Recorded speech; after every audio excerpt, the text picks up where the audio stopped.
Hey, how you guys doing? All right. Let's do this to it.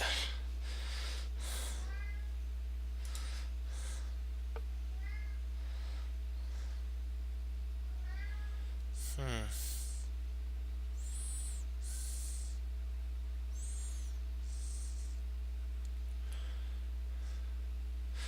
Let's see.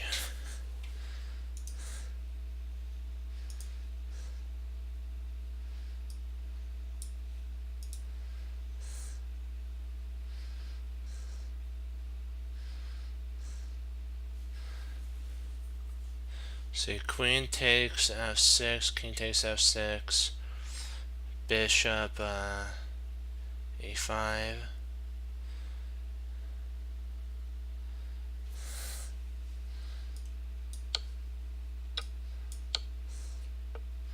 think this is the one where we go g7, and then we're able to stop him from fleeing.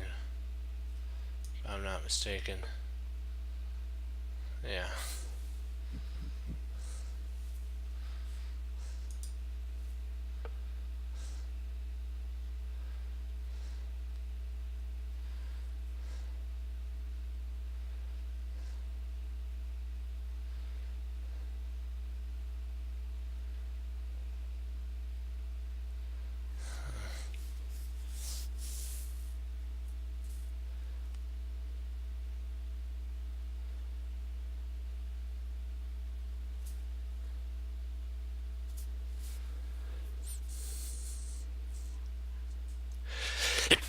Chew. Oh, excuse me.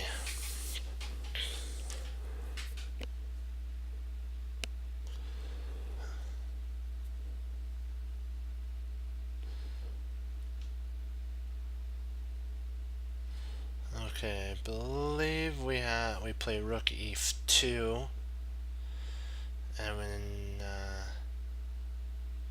if knight takes e2, queen d1 check, knight intercepts, and then queen takes its mate. And if rook e2, rook takes d7, bishop check, knight intercepts, check. Yeah, yep. This has to be the move here. No?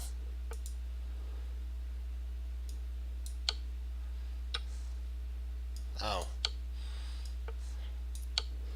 But I gotta check to see if our idea doesn't play out at all. It might.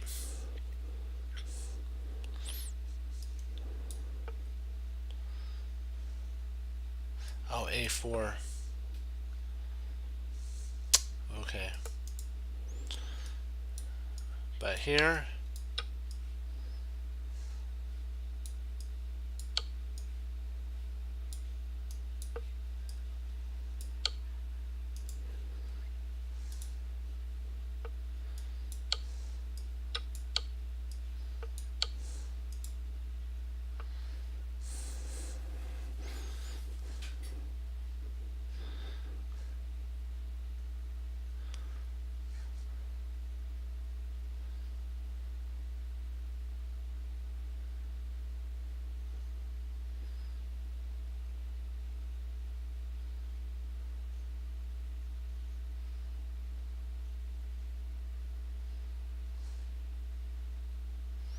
bishop e3.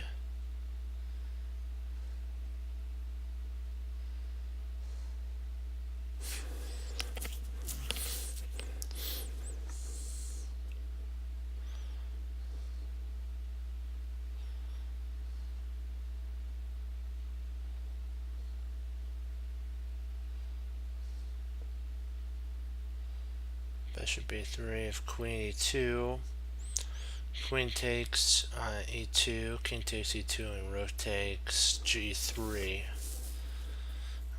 Bishop d3, bishop f2, queen takes d3 check, king goes to g1, queen takes rook, king h2, rook h8, king comes up to g3, rook DG8 check. And I think we eventually made him on that one. So this should be the move right here, yep.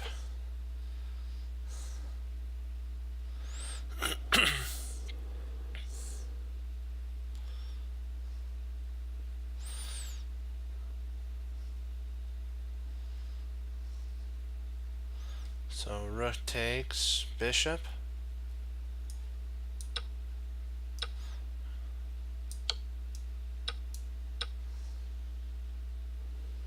There we go.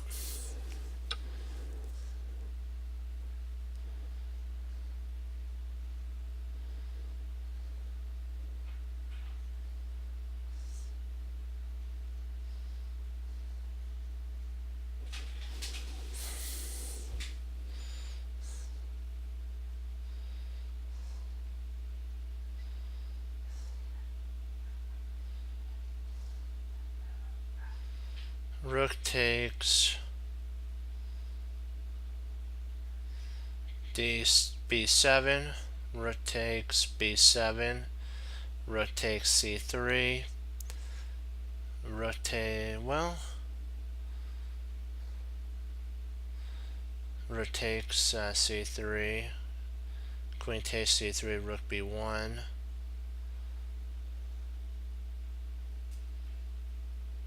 and the knight f1 intercepts that idea of an attack. So I think we're still okay because we have a back rank protection. Yep. Oh.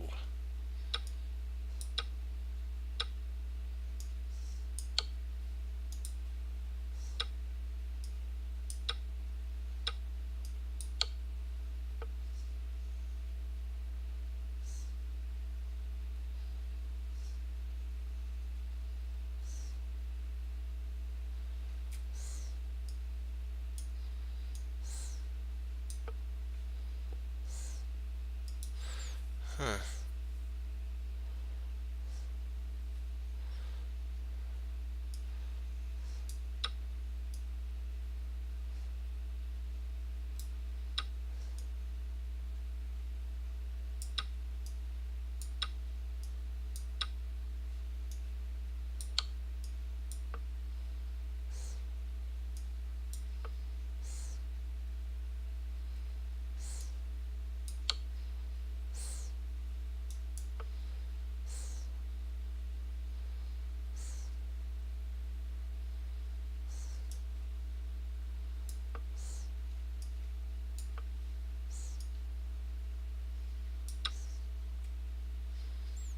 Okay, so it was a draw.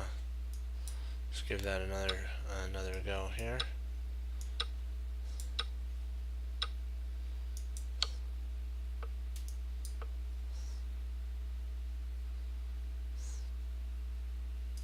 I'm gonna check though one more thing, guys. I mean my chess friends. What happens if he takes?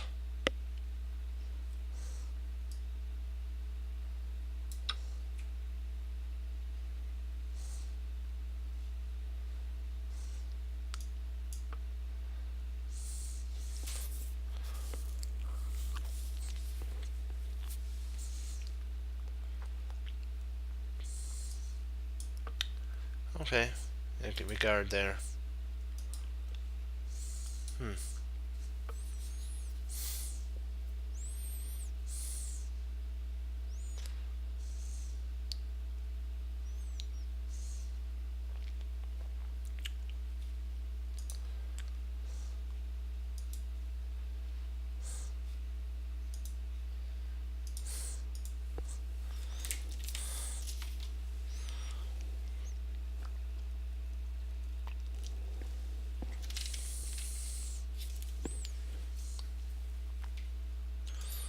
Let's check one thing out.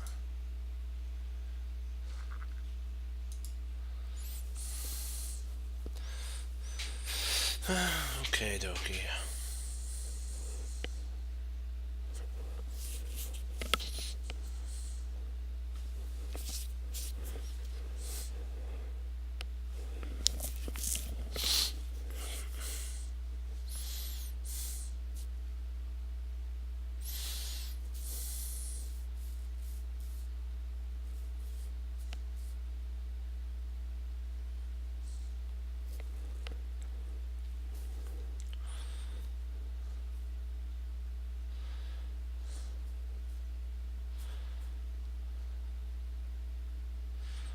This is a new one. I've not seen this one before.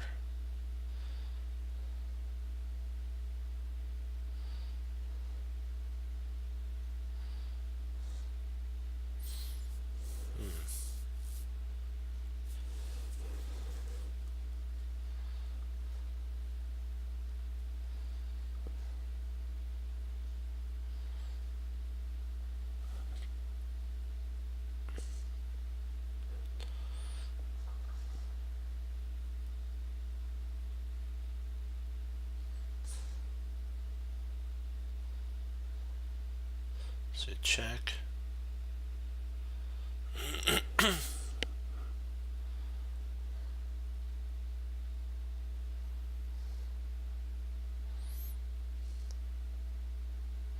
Check on G4.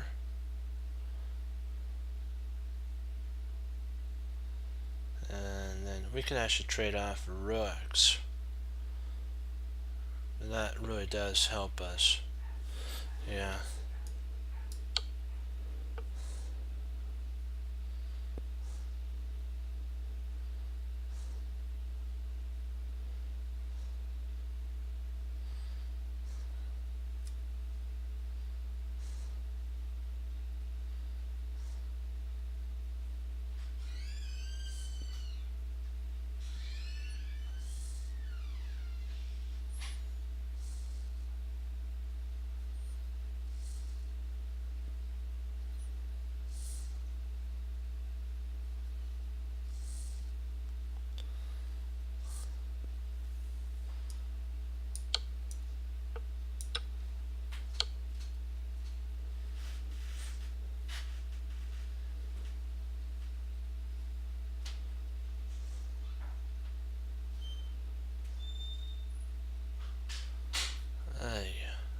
We have to come here.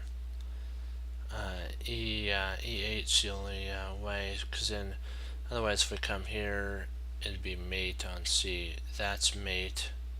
So the only move is that.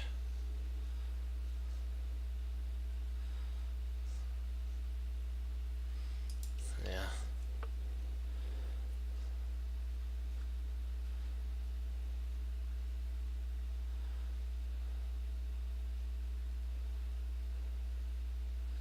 Knight takes check.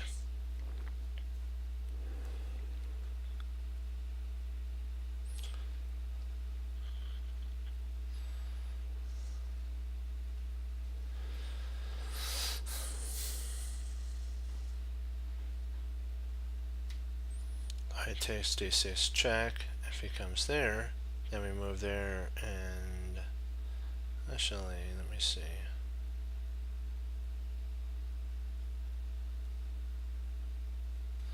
Yeah, but that's check. So, oh, okay. Now we have a type of pin idea.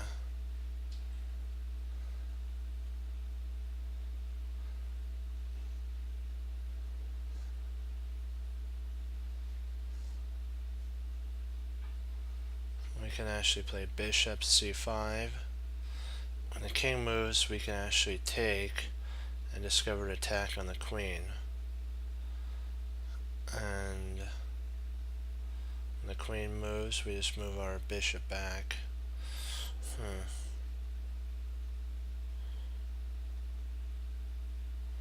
Yeah.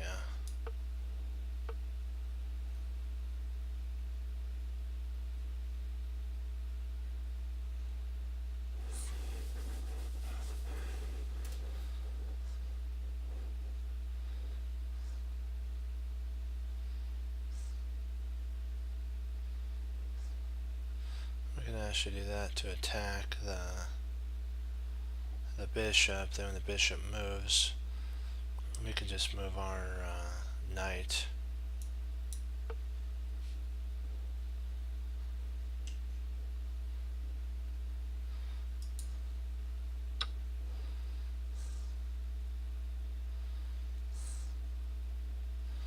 Check.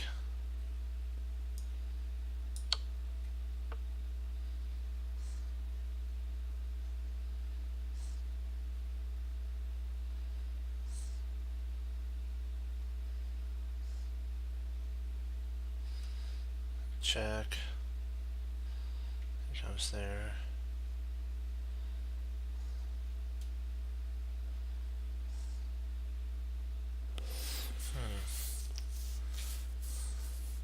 Check on c7. King e8.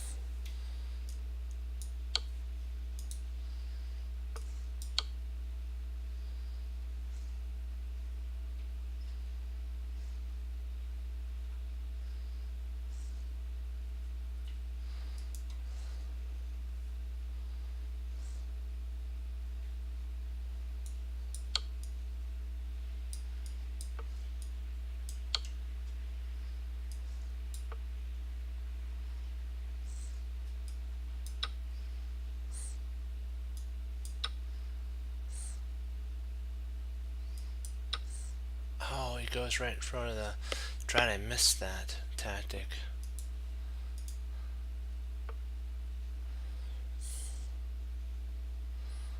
I was only focusing on mate of the king. I didn't see that when he walked on it, he divided up the connection of the rooks. We'd be able to pick up a whole boatload of material on that one.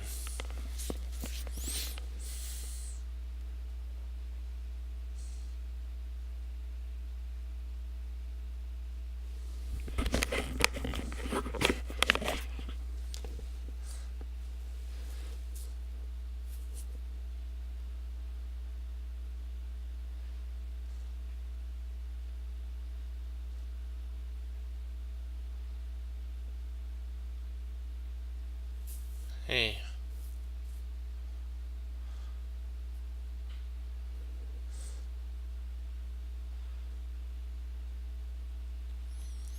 Rook e1, f3, pawn f3.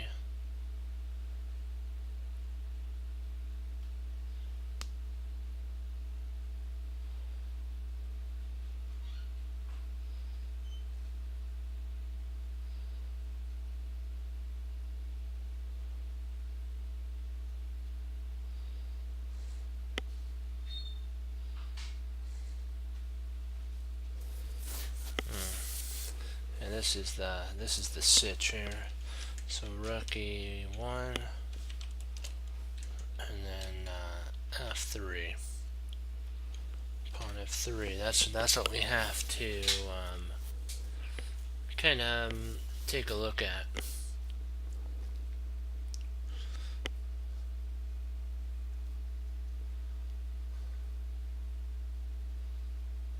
Yeah, sometimes I do. I like AllyChess.org's platform for going over games, but I gotta say, no, nothing beats the tactics of chess.com. I do like at certain levels. I do like AllyChess.org, but when you get to like 2600 and above, the puzzles are more computer-like and not human-like anymore. And these are sometimes difficult enough too, so I figure why not share the love.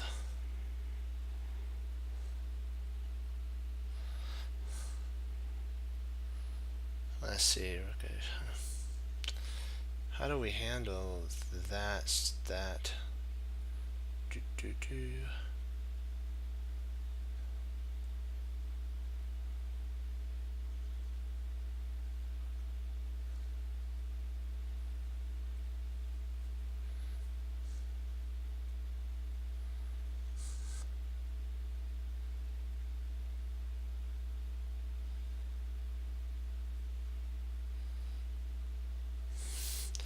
Yeah, I'm liking.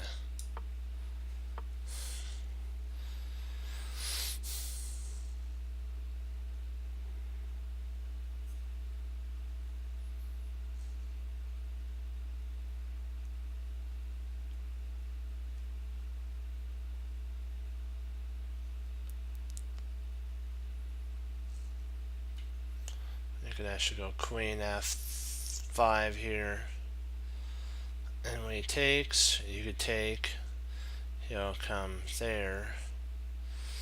Huh.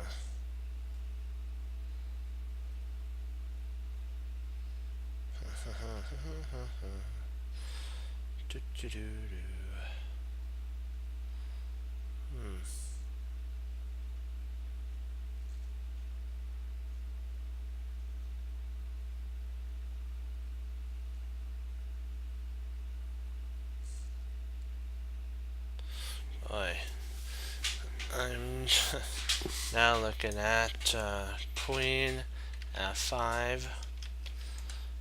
Queen takes.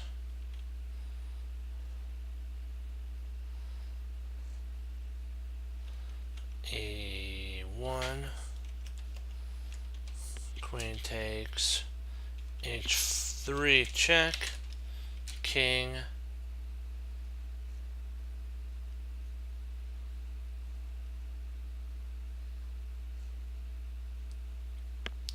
G1. Oops.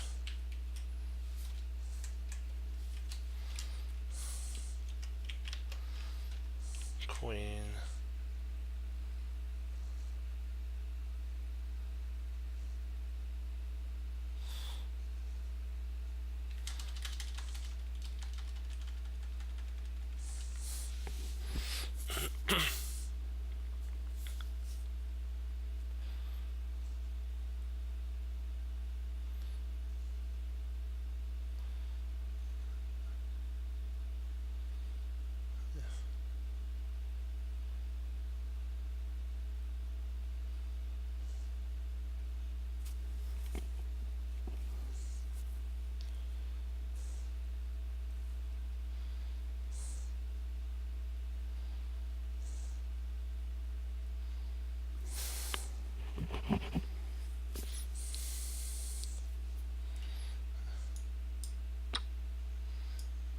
Not really sure on.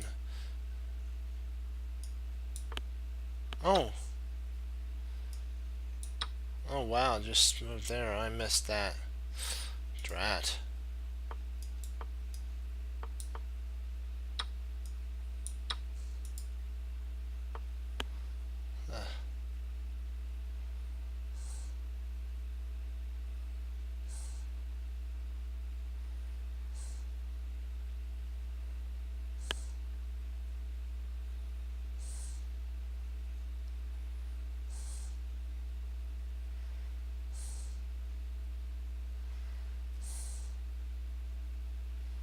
Yeah, H5, he has G4, and that holds the position.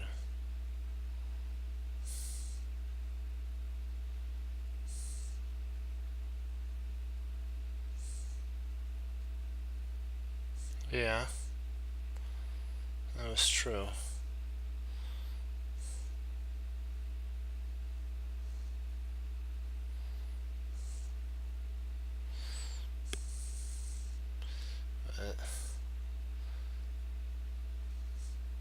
I always think of there's only one right idea, and so you got to find that idea. And it has to be either the most forcing. Sometimes they'll throw you a study, and those are kind of difficult when you have to learn where to fork the queen and all that. But we're learning. That's what matters. Let me see here. Oh, interesting. I think H5 actually might be the move. H5.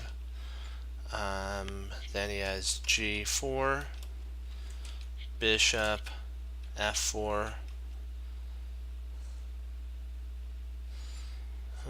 Well then, G takes H5. Bishop takes D2, and then the rook just moves. So I don't think we acquire much out. Oh, why don't I just think about just bishop F4? Hello, that solves that sitch. Bishop F4, and if bishop E3, we can actually play queen takes e3 and queen takes, and we're good to go. So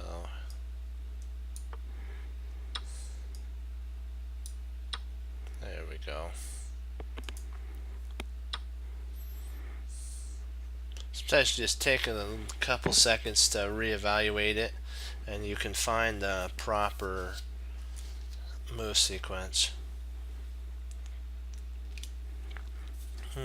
Yummy peach tea. Peach tea.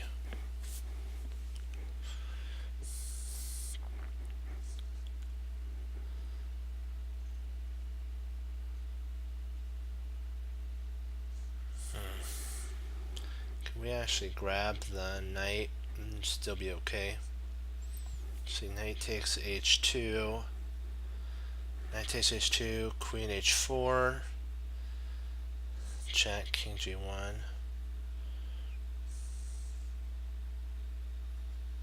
Knight takes h2. Bishop takes f2.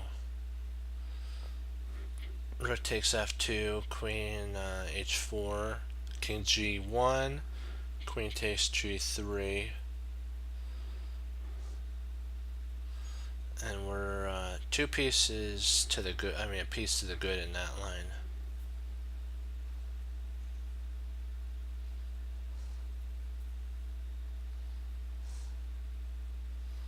But actually, I think they could still take our knight because of this pin. Yeah, I forgot that when we come back, they could still take our knight because of a pin. So king takes h2 fails to queen h5 or h4 check. King g1, and then queen takes g3. Oops, g3 because of a pin.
h5.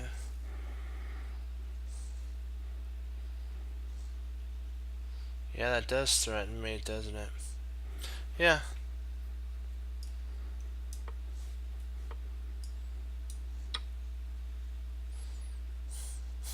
I was thinking of this crazy line, but I'll show it to you. But that's right. This line here after takes here, here,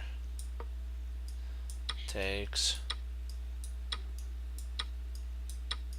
It's horrible for white, but I was thinking of that line. But that was not a good line, but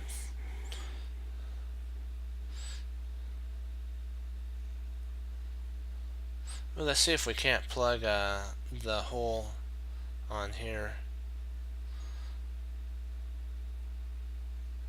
That would be interesting. 95.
This is an interesting line. Queen A1 check. King C2. Knight B4 check. If king C3, then we have queen takes B2 check. So let's try this again.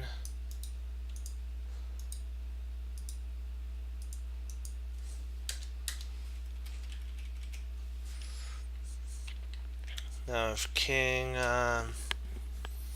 D2, we just play queen takes B2 check and we trade off.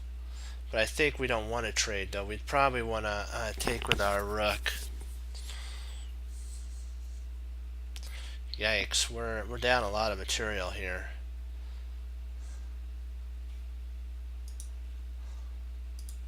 We're down with a lot of material. So we'd probably, rather than the queen, we'd probably want to take with, trade out that for the rook. Check, and then king would probably come up to D, if he came up to D2, then knight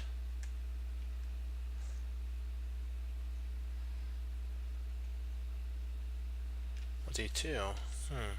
I might keep that there and play queen. No, well, yeah, queen A3 check. Then I think we may actually have almost a potential mate there. We'd win the queen. Yeah. Ooh, no. Ooh, what did I...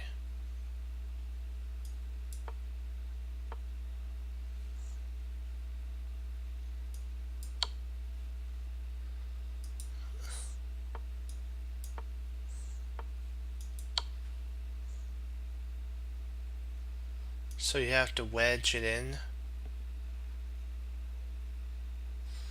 But wait a second, if there... Oh, because of that, okay. And then if here... Queen takes... Oh, snap. And if there, mate... I can't believe I missed that. I was thinking something like this. And there, not that, but rook here. Knight B4. Yeah. Let me see. Queen E3. I mean, King E3. There. Queen C2. And then mate, but didn't, wasn't what the engine wanted.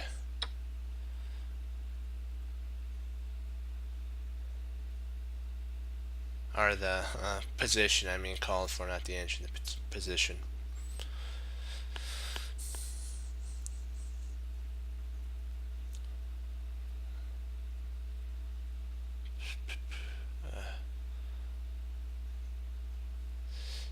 Yikes.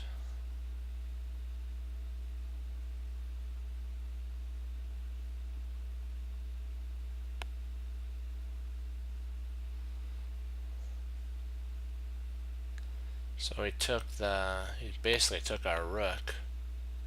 Got a lot of minor pieces, so that's not good.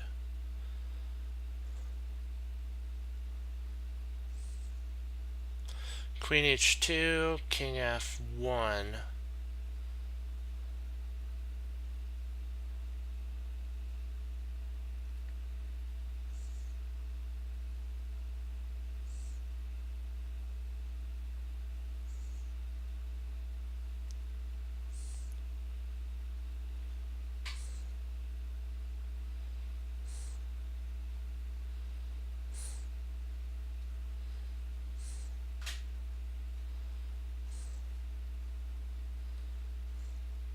Hey, how you doing?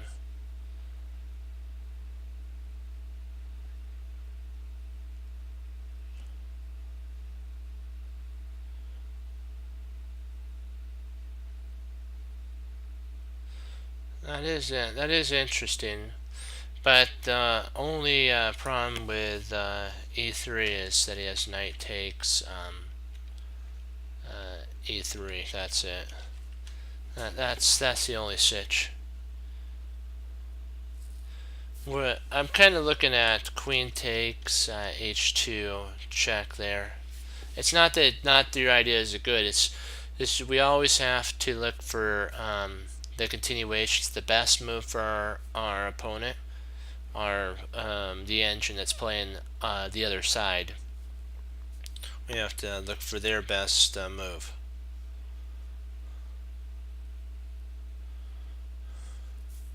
Yeah, that would be interesting.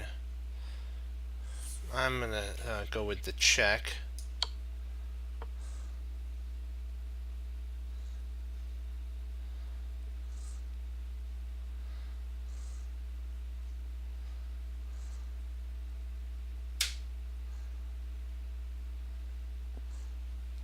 I believe that knight f4 and then knight f4, then queen queen h1 is mate.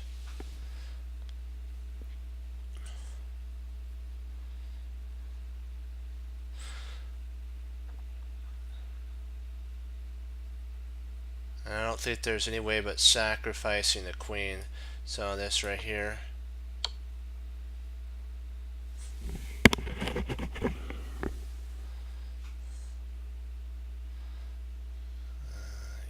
Yeah, let me see here.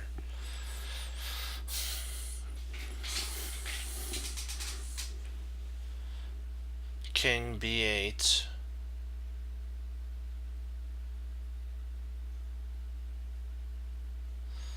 Bishop c7.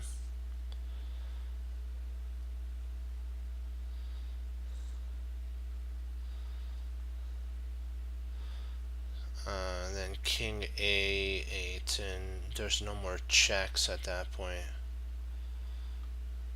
Yeah, king b8.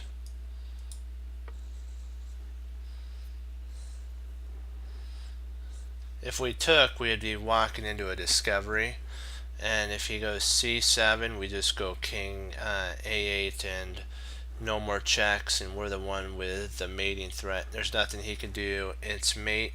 He'll eventually have to give up his queen for our knight on f4 if he wants to survive. And so we'd be up a whole queen for a knight, which is very nice for us.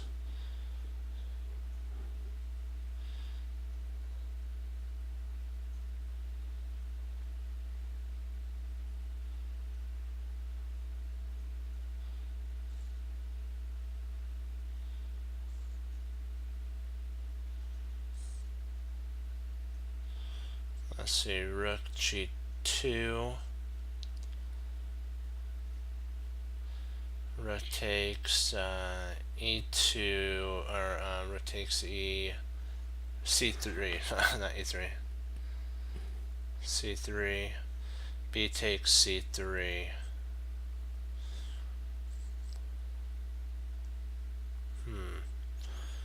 Does he have anything else? Any other? Do we have any other continuation? Any checks or anything?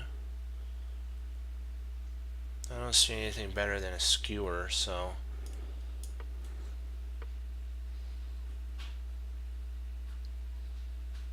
So we just take, he takes.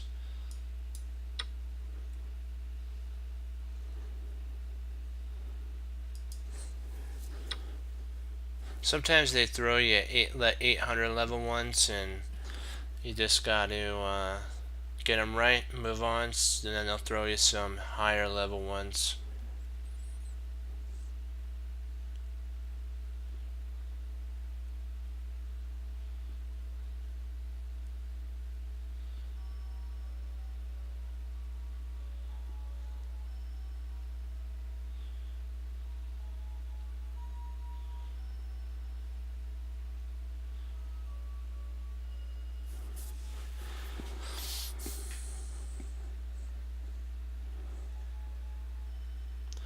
So let's see, candidate moves queen.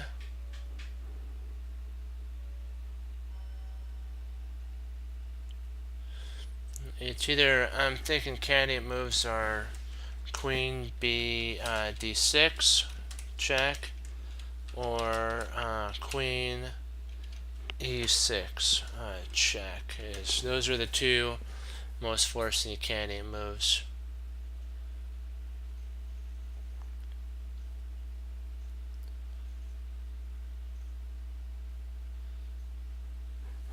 Let's take a look at d6 because that looks like the most. Queen d6 check, king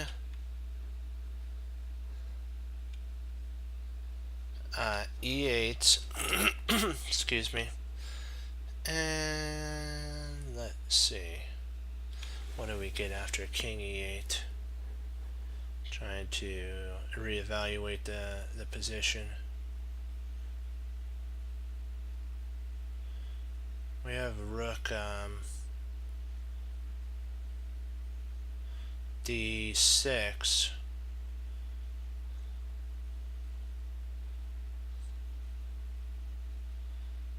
Alright, rook e6, sorry, rook e6. We have rook e6 check, king f7, queen e7 check, king g8, rook g6, and then king h8, queen g7. Oops, that would be mate. Hold on, I gotta re-put that in. Forgot to put mate there.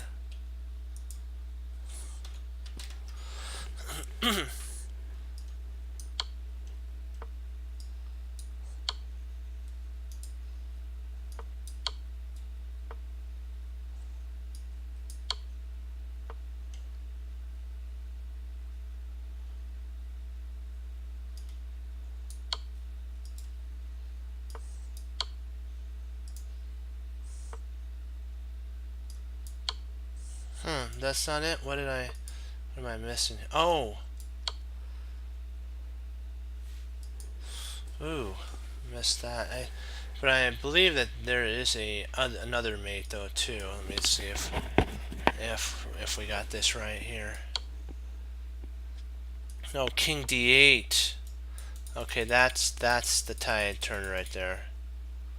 Be back and forth. Okay. I was predicting that he was gonna go over here. Actually up here, sorry, and then mate 3.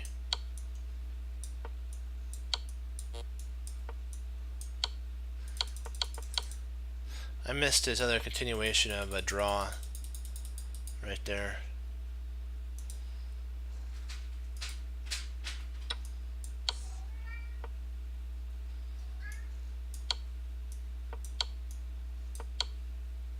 It's all about triangulating too, your pieces.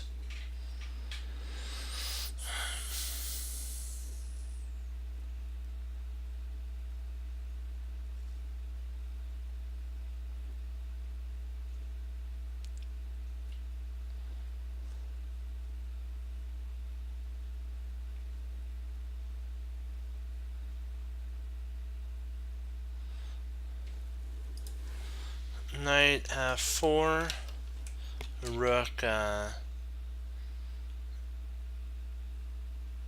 g8, and if that's it, then knight takes g2. That would pick up a piece. R. Yeah, basically pick up a piece.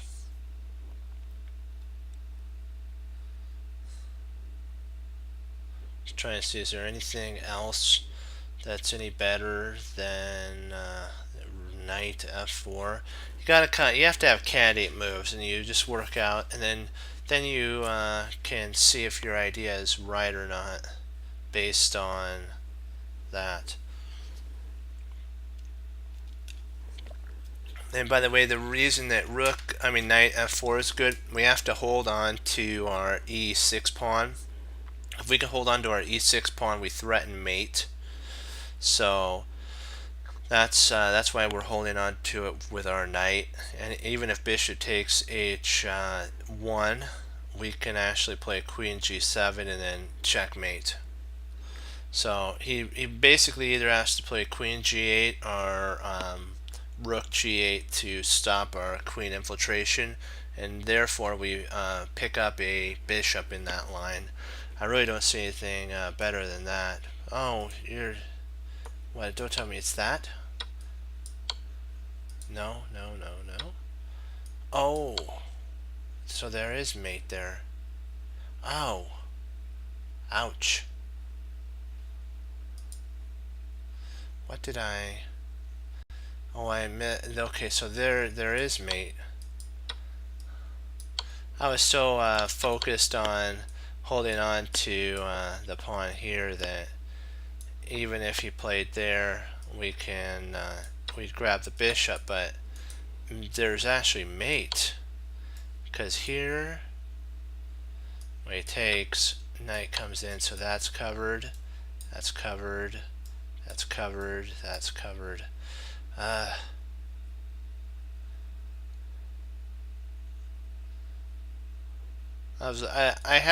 had this probably the second best idea. Let's see if it was. Yeah, I had the second best idea. The first best idea leads to mate, and the second best idea wins material. So I did get the second best. But it's not the one we want, though. It's not the best one.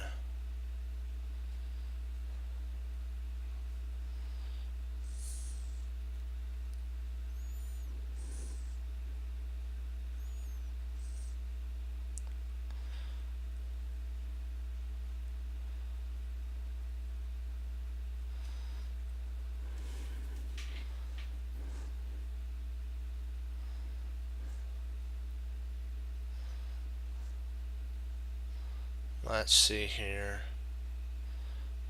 Queen.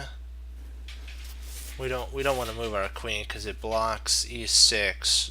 So we have the king basically in a box. We got to be careful of our own back rank.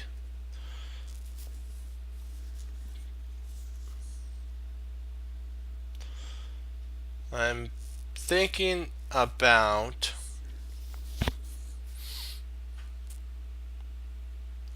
let's see, g4, king g6, queen e4,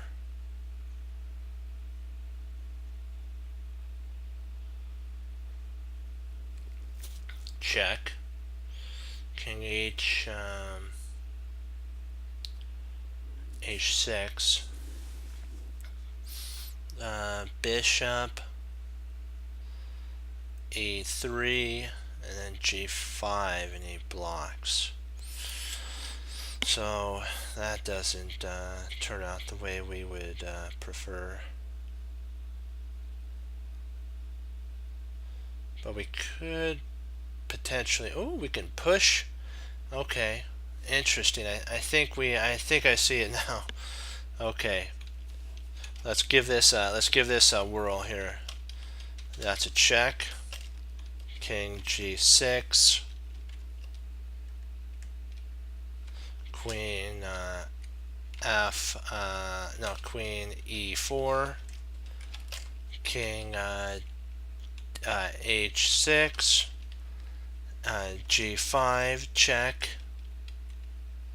If queen takes, g5, then bishop e3, bishop e3 with a pin.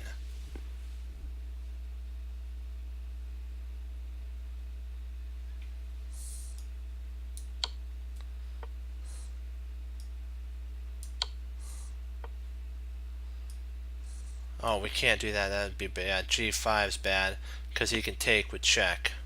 Ouch. G5 doesn't work. He can actually take with check.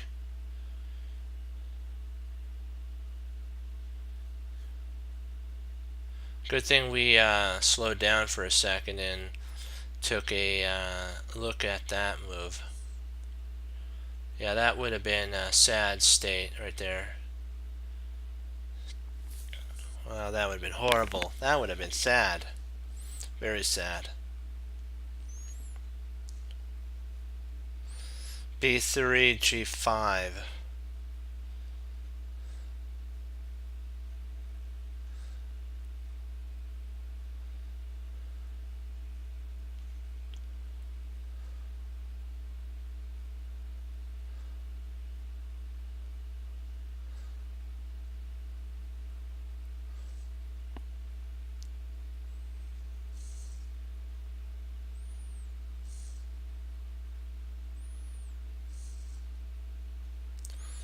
I'm thinking about rook. I'm actually thinking about a rover, rook c3. I'm trying to see if rook c3 doesn't do it. But can't. But if we go bishop e3 though, can't he go g5? Can't he go g5 though, and block that? I was thinking of a rover, rook c3, then rook to h3 check. That was kind of my idea. And if he checks, we just move our king. We move our king up too. So rook c3. If rook d1 check, we go king g2, and then we're still threatening the mate issues. And then we can play bishop mate. What do you think, Fox? Yeah, I'm thinking that that has to.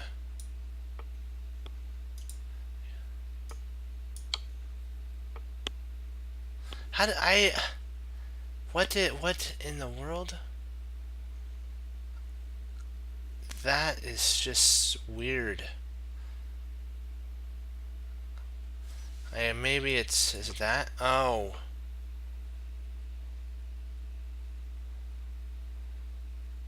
Okay. So it's h5, and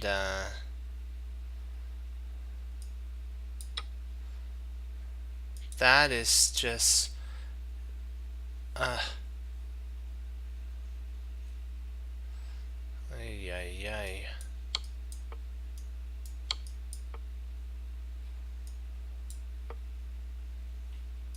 D1, G5. Okay, so he could do G5 anyways and then run. Okay, so it didn't matter anyways that you had to have played that. Why?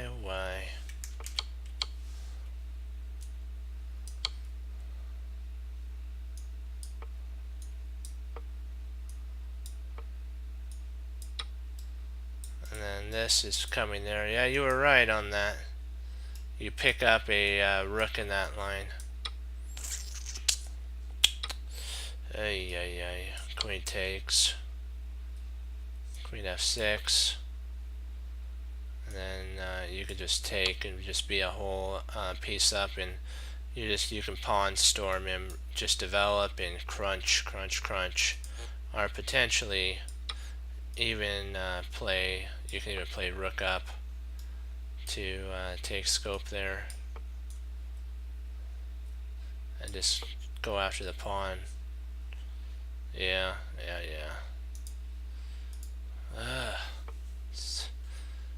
Some reason it's not clicking. What's going on here? I see an Anastasia's mate, but boy. Let's see here. Okay, but so knight e7. Knight e7 is an idea. Let's see.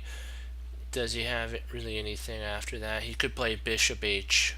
He could move his bishop, but then we still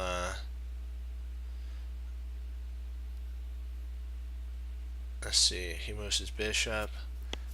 Oh, then we get our rook involved with check, and then his bishop comes back, and then we checkmate on g8. See, does he have anything with his queen? Does he have anything with his knight? Let's see, anything.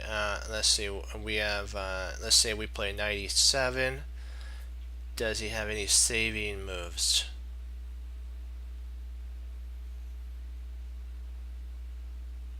I don't see anything.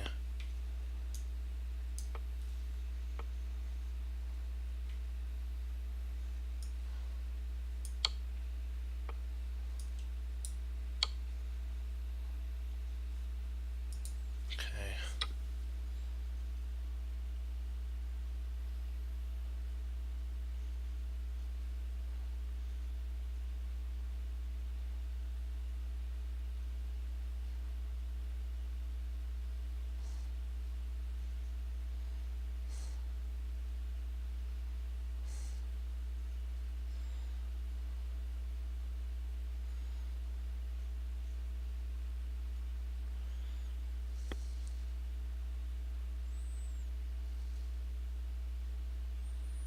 Let's see, rook d8 check, king e7.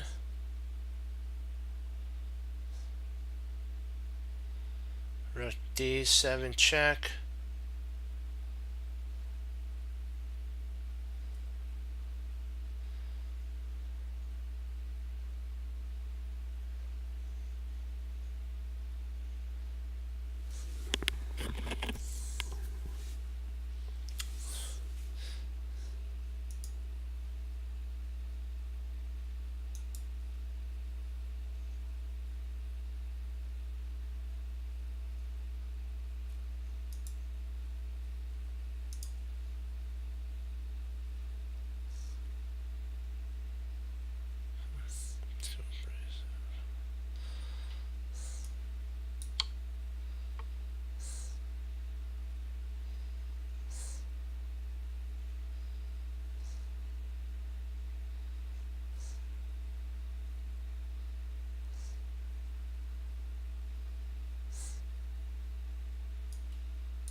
Check.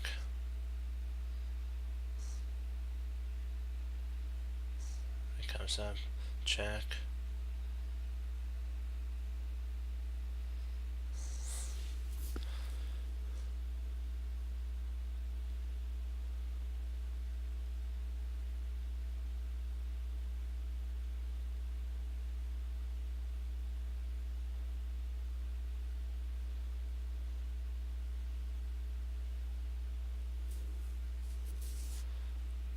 D6.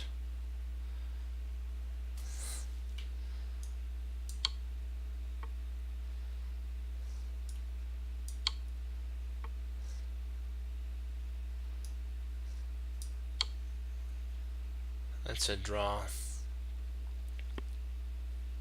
It's the best result.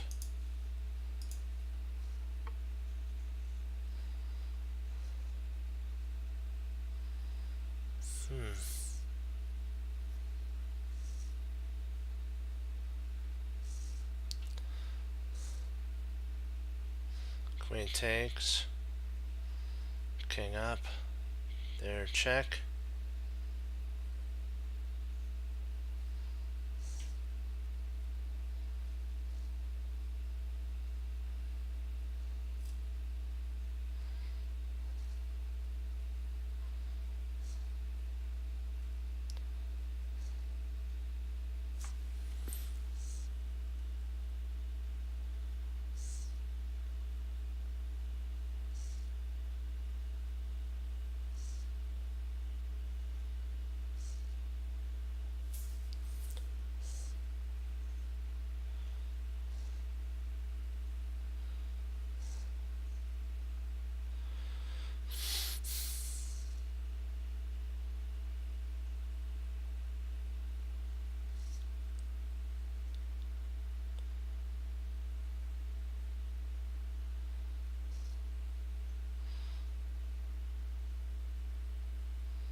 I was trying to see if potentially b3, c takes b3, queen takes a2, check, king takes a2, knight b5, check, king,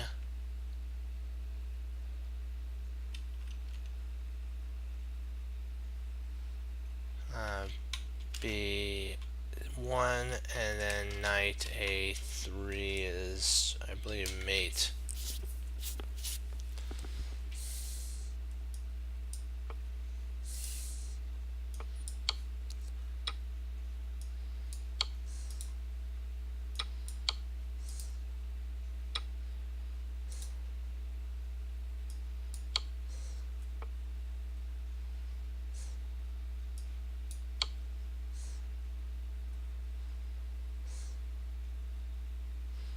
But I thought he can move forward with that, though. Can he just...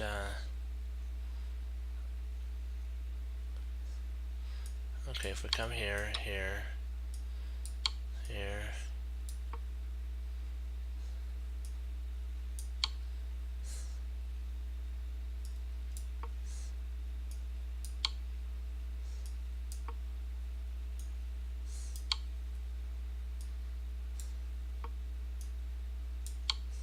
Okay. Because my idea was this here. What's here after takes? But I forgot we have to make it forcing.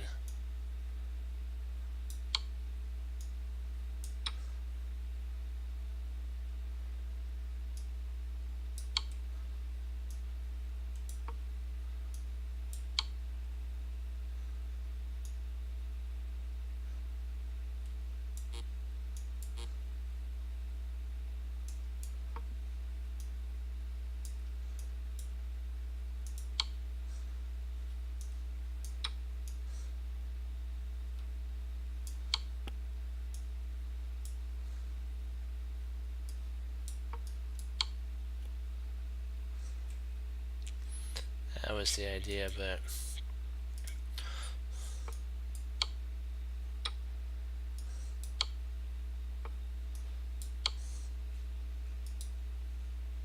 So down that way.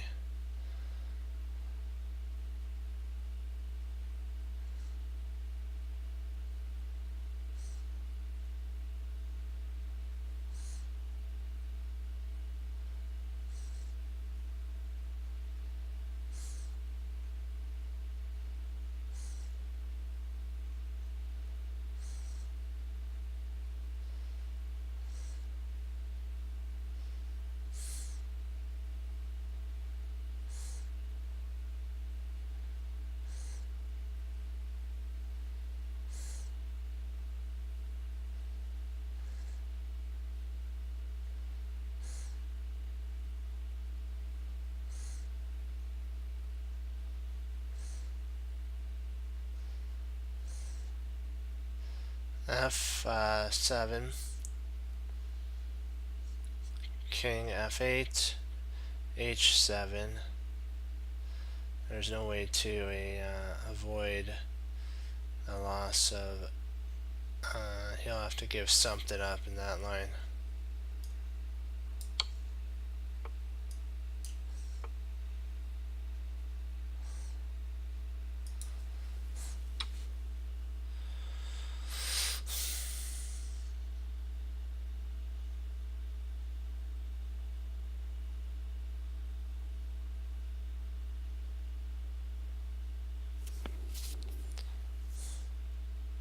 King f5.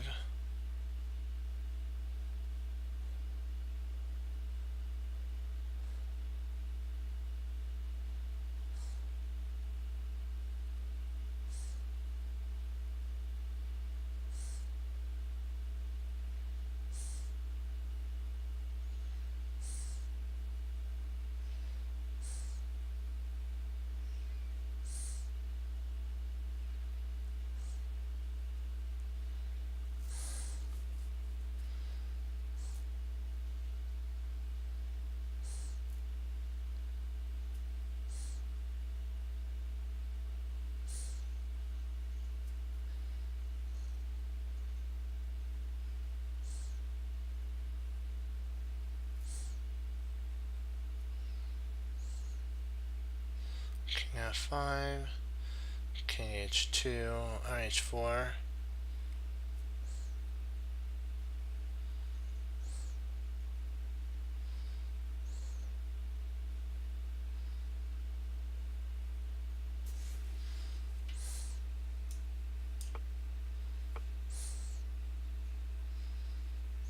King up.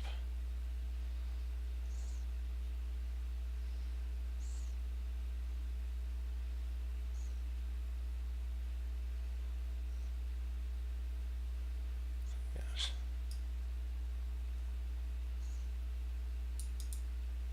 Oops, we checked. That's right. Then he comes.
Oops, sorry.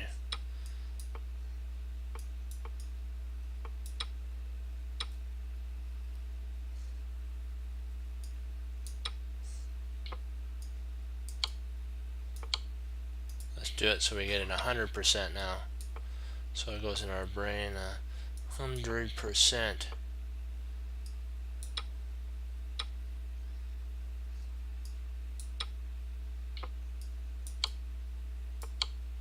Now we got it in there. There.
Hey.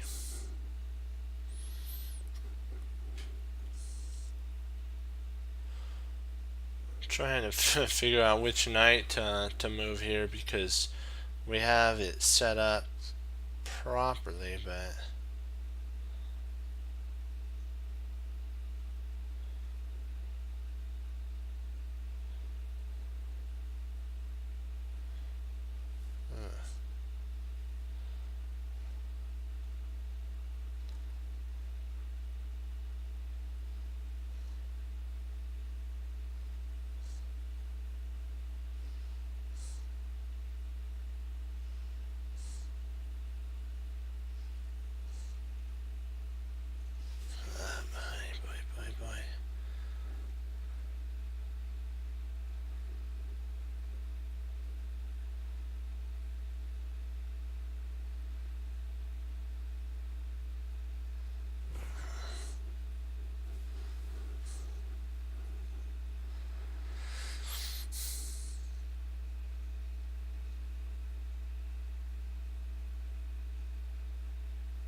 let's see, E takes, bishop takes.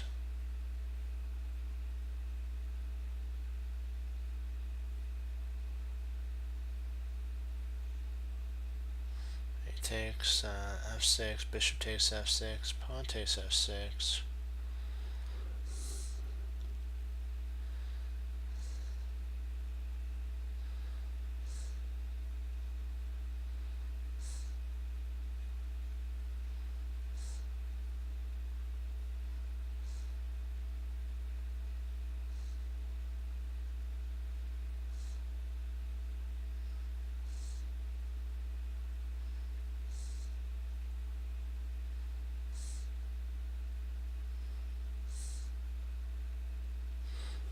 What am I missing here?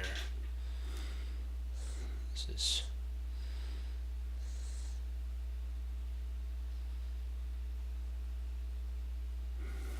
What is... he wants to guard, so he's on guard duty, I know that, but...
Okay, I remembered it there.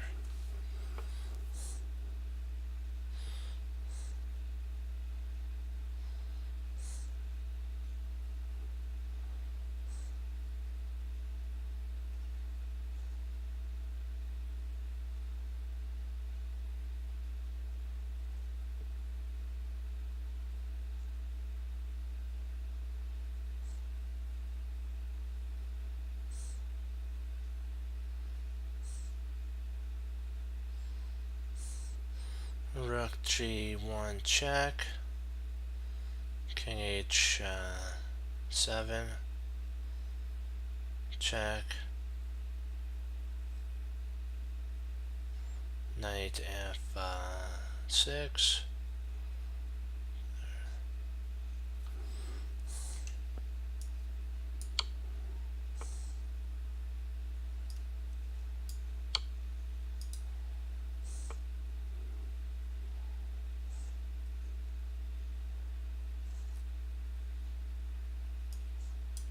Oh.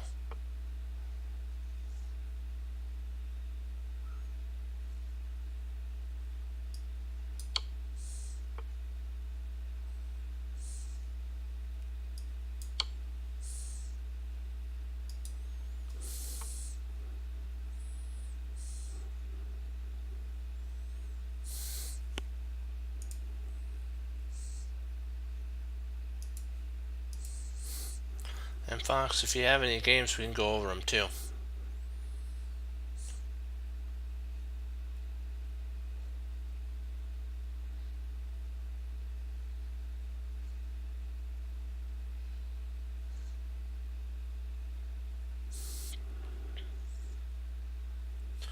we'll do this one here, and then we'll go over a Gadakovsky game.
This is funny. It's like he's double attacking our knight and rook. So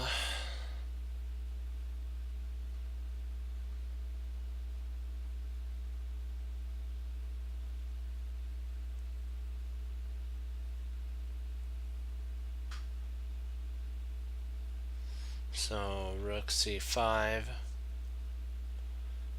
If bishop takes, we play rook takes d8. Rook takes d8, and there we'd be up. We'd have equal material. Yeah, I believe that's.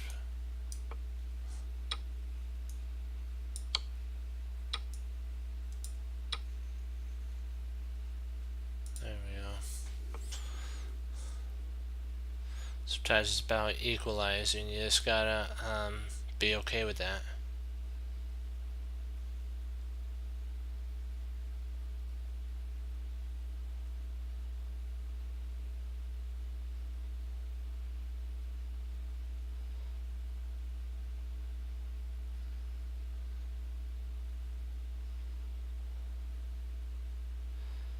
Rook g1.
That doesn't work. That doesn't work. There's this check here.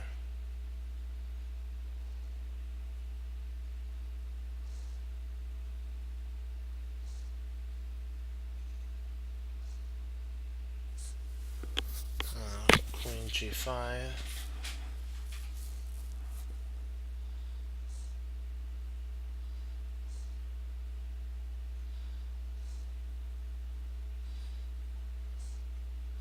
Maybe g5. It comes up. Then we have mate. Yeah, g5.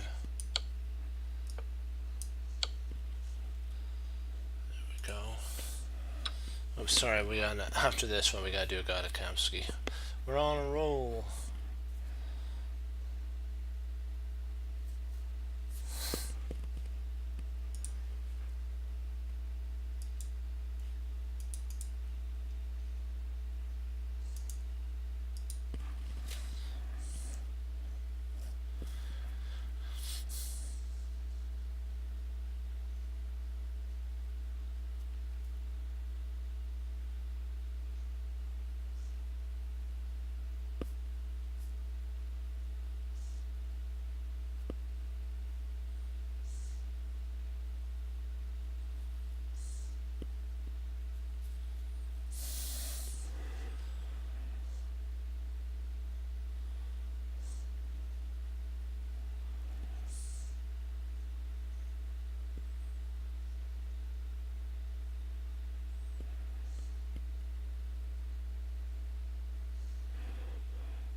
So bishop b5.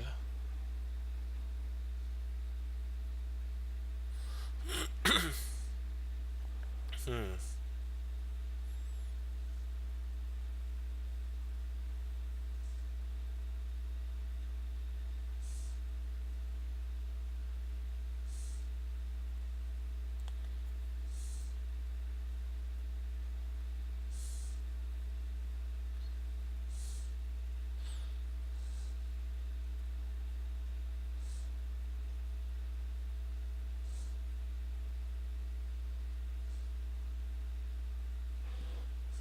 What's the idea there? Say knight takes, b takes, knight takes c6, b takes c6.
Ooh, knight b5 is an interesting idea.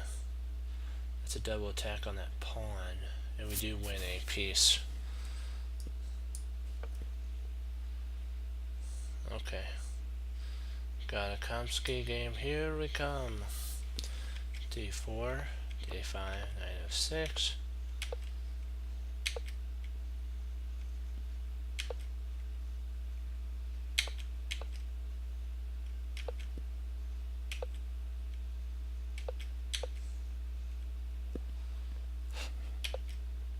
He retreats his bishop back. He castled awful soon, did you see that? And if you are worried about this, no, that doesn't work. Yeah, you're just attacking the queen at that point. And then once he comes up, then potentially you have this here to double attack. So you'd have to come in there and then come back potentially.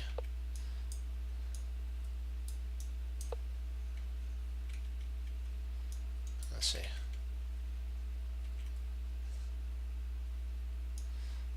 You probably could do that, and after here Now you're threatening there, so you'd have to play there. And there you go. So he can't play there because of the loss of material. Yeah, you want to crunch open the center when you get an opportunity, and then he just took tons and tons of space. And this actually is losing too, because now you have a tremendous attack on the h7 pawn, and we don't really much mind about that. Whatever happens, we can actually even play bishop, knight there, sack a knight, and bring in our last reinforcements. So like if he was thinking about, you know, doing that, we come there, let's say tries to get a onslaught there, and then we you can actually drop in a bishop. Potentially that is a playable move, so you got to be careful.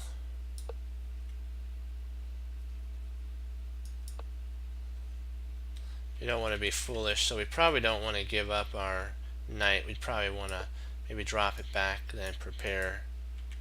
Or what you could do is go for a Greek sacrifice.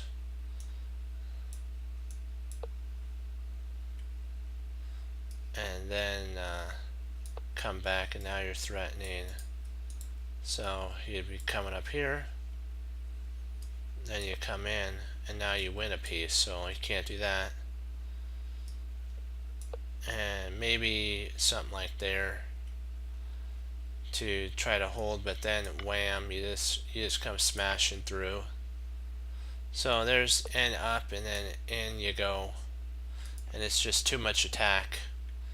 So that's why they attack there.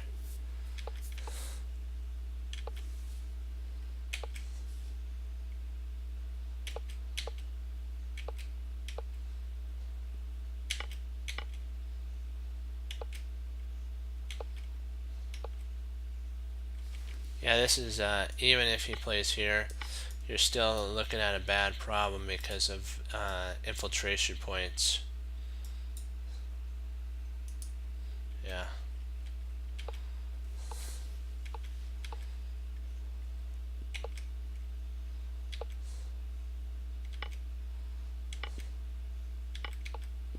There it is. There comes the infiltration.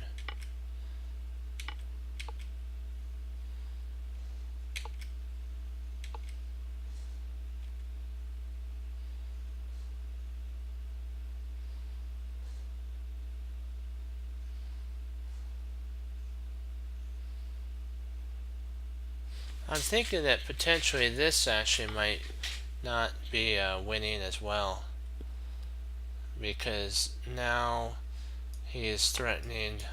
Oh, I see why. Oh, sneaky. Sneaky, sneaky, sneaky. Ooh.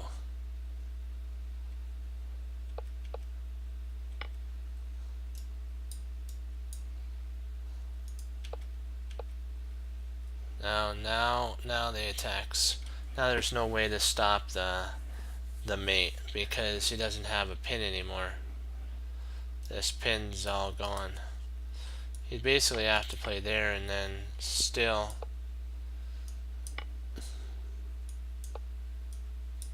And it's mate, yeah.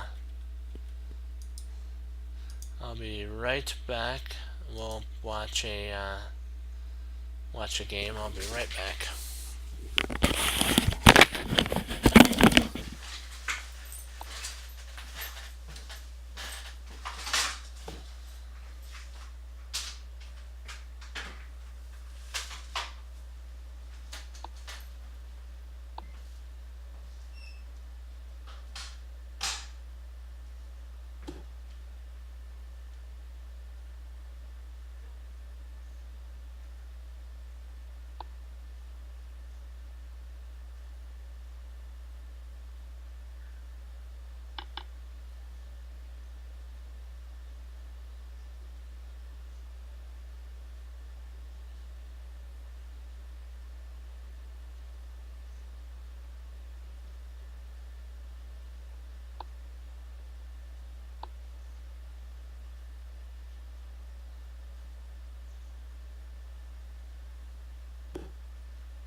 oops, I gotta turn off the,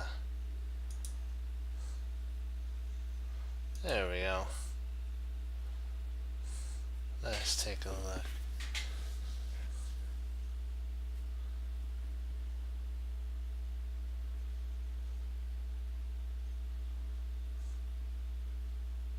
Because they're so good. I like the tactics on chess.com. I think that they're very informative. The other ones are more computer-like, and I guess if you're if you like computer-like ones, you could do that. But I want to use ones that I can use over the board, and these some of them are from studies. I understand. I know what you're saying about the studies. Yeah.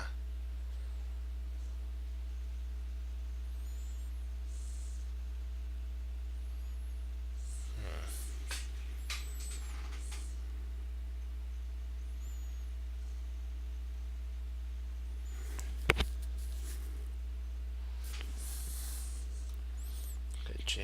Actually, sorry. Check. Over.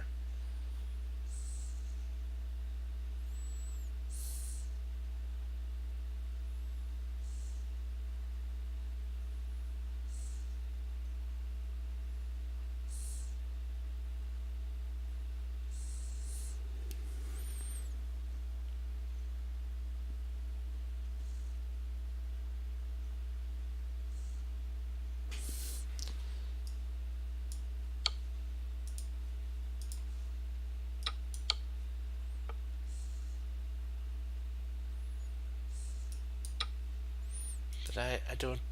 Why doesn't the bishop? Let's see here.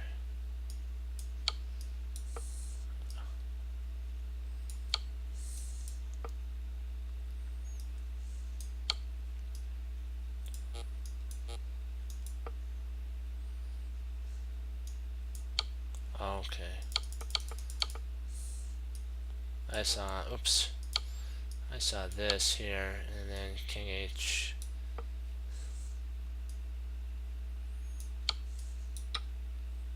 And there's really nothing to it at that point. Okay. Okay,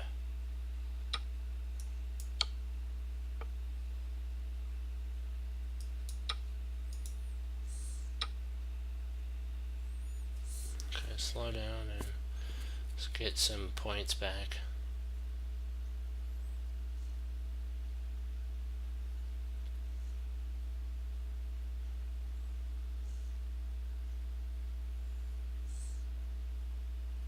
Oh.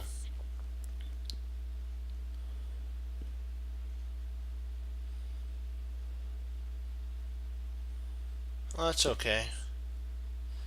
And you know what? We're a team, and that's what matters. Let's see here. Let's see.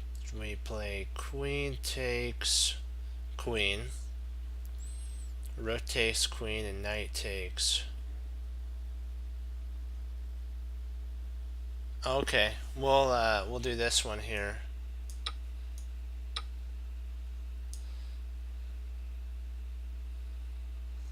Let's see. Can we actually take? He'll pin our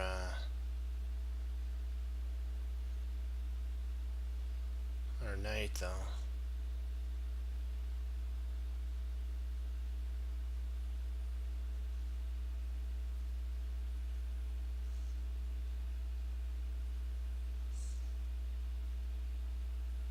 We will go over the game.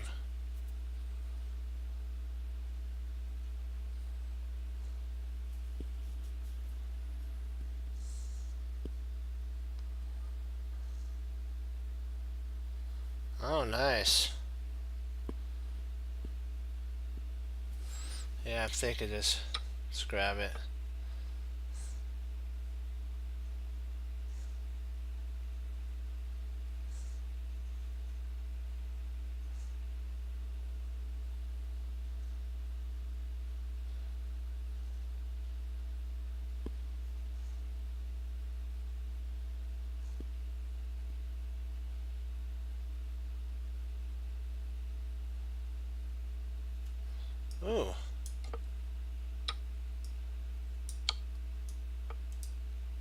Nice. Nice job, Fox. Okay, let's take a look at that game.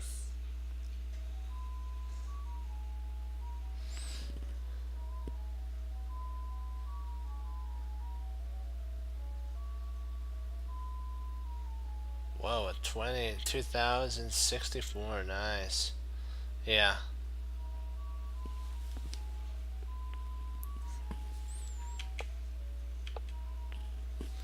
Let's see who. Oops. Okay, so you're black.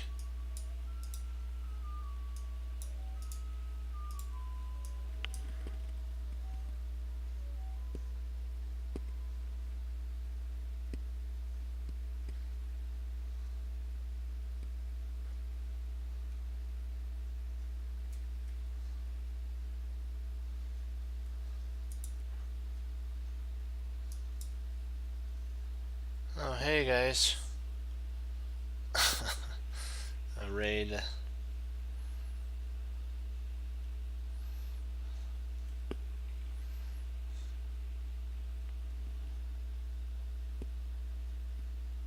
Yeah, this is a game we're going over.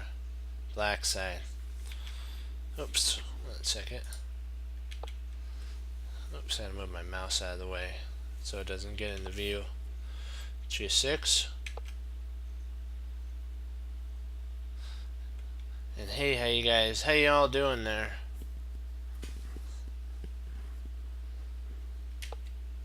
We're going over a game right now.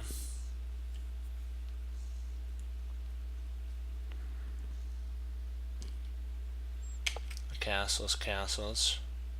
Actually, not castles. Well, castles once, but not double castles. So e5, nice. Okay, so more central control. You have a lot of domination on the d4. Yeah. I believe, is it, who likes the Zertork or Zatork opening? I forgot there's a player who likes it. I'm thinking it might be, is it Shaq or Nakamura who likes that?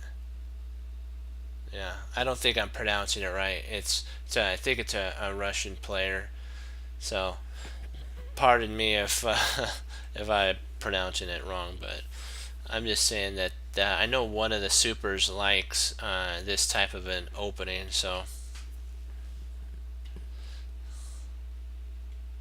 I know one of them played it in the London, and I forgot who it was. I'm thinking that MVL is a Grunfeld specialist, so I may be wrong on that.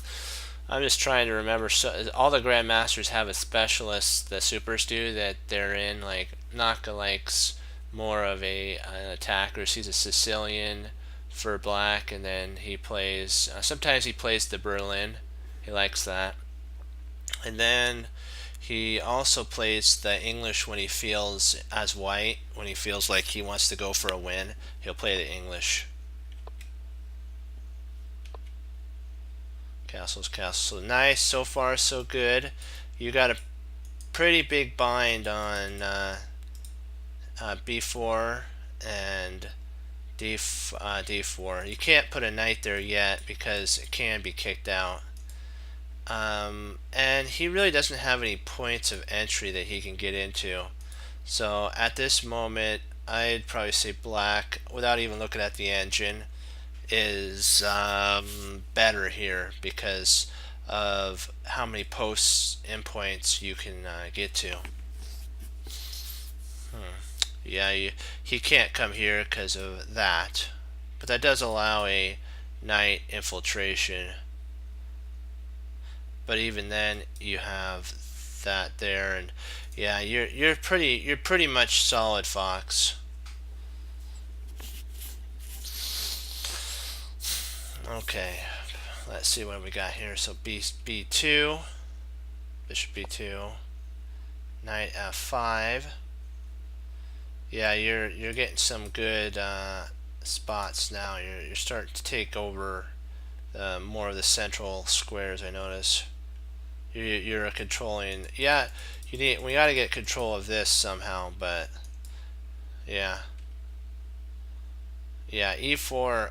Yeah, you. That's what I was wondering if you were trying to provoke that.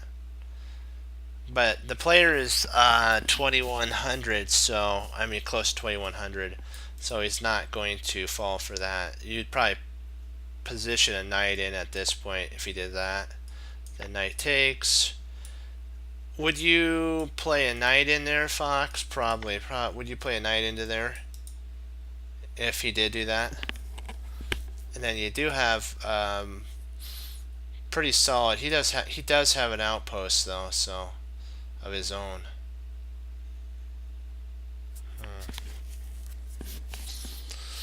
Let me see here.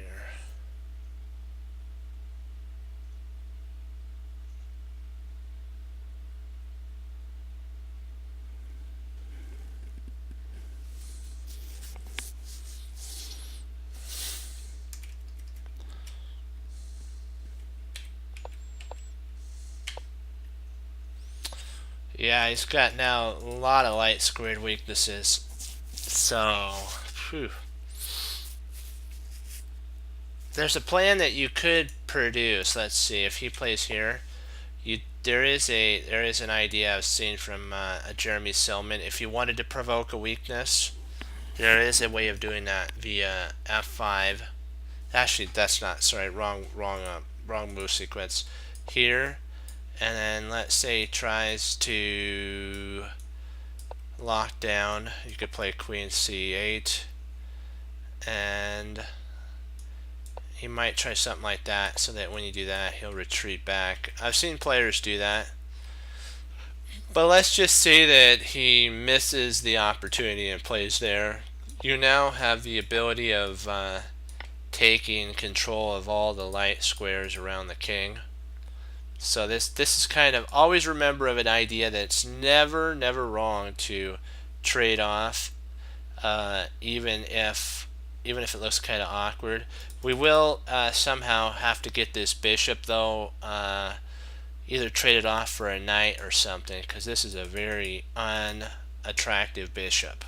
We want to get this one either outside the pawn chain, or we want to trade it off for either that or that. One of those guys. Chew, excuse me. So at 4, okay. Nice. You got rid of okay, so let's see, what do we got here? Wow, that was a lot of trades for sure.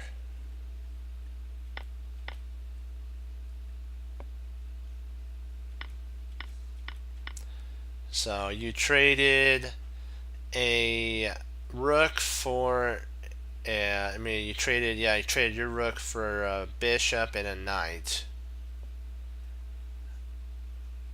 And he got, actually you guys are equal in material, because he got 6 pawns, he got a rook and a pawn, and you got a bishop and a knight for a rook.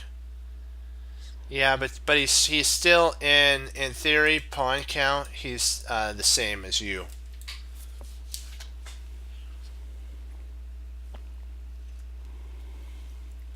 But the difference though, if you want to look at it positionally, you are better positionally because of your knight. Your knights.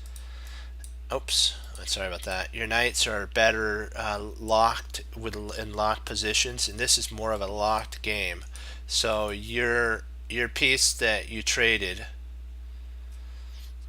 These two pieces. This piece and this piece is better than that piece. There. Your two minor pieces are better, because this knight's gonna always dance around this guy here and dance around that guy there. These two guys are, if you can keep the position closed, these knights look very sad. They're sad faced. They got a boo face. They're not happy because they don't have any scope. They don't have anything. They're stuck on the back rank. So that was a really good trade there. Nice job on spotting the imbalance. That was excellent. d4, knight, queen d7. So, okay, so he's trying, your opponent's trying to get this open. I might, if I was your opponent, I probably would have taken. I don't understand why your opponent didn't take there. And then takes, and then he takes, bishop takes, and then tries to get a domination on this long file. I mean, it's, why not? Why not do that? You know, and then you got to be careful. So we'd probably have to double there. And then if you think about that, then we just double up. You know, just double up, and now he's got some infiltration.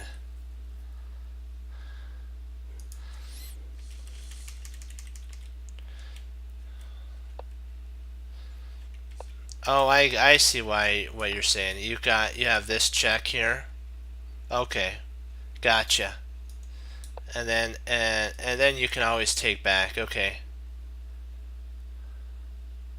Okay.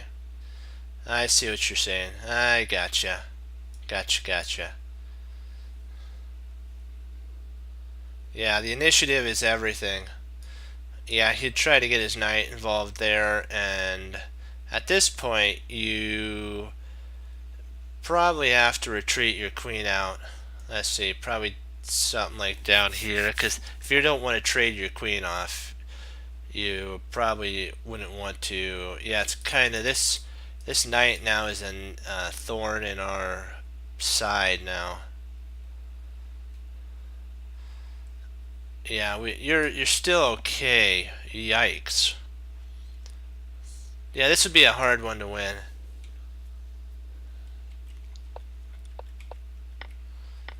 Calmly retreat to yeah. So what you're saying is after this here, and then he moves, you would calmly retreat to f5. Yeah.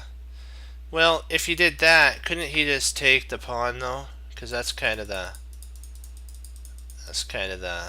problem. So you'd actually have to probably take, and then yeah. Oh, gotcha. Queen c5. Yeah, I see what you're saying. Okay. Yeah, I gotcha. Then he can get his rook involved and start getting the pawn. Yeah, I still favor black here because of how tight the position is still. So I favor black.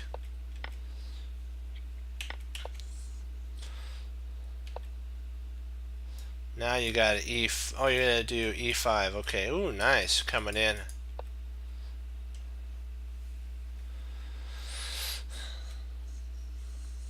Or yeah, e5. I mean, right here. And then you're thinking about storming in more likely with knight here, huh?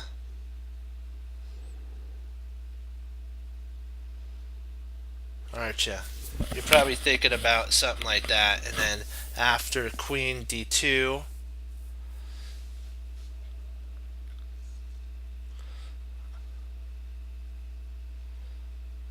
you have to be careful here. What do we play? Ooh, kidoki.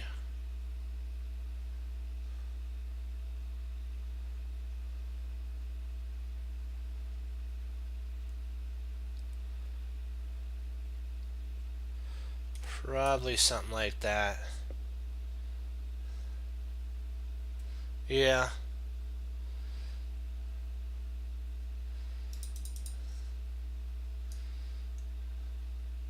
You'd have to be really careful here, because now the pieces are starting to swarm and not looking too good for our opponent. I don't know. I might have actually played this knight here.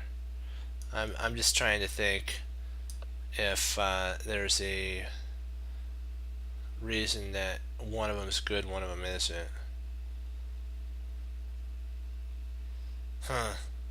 There has to be a reason why one's better. Let's see. What does that? We're just gonna check. I just want to see what Stockfish says real quick, because I know one of these knight moves probably is best. Oh, it likes. Okay, what's a bishop? I could have guessed that. Probably to double up to dominate this open file. More likely, it's to dominate the open file here. Take control of there.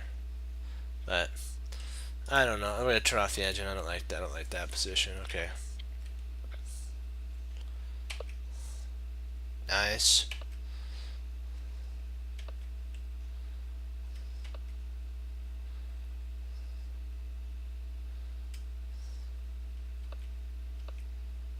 Okay, you're safe. You've covered all the in routes, so you're good so far, Fox. You're good so far.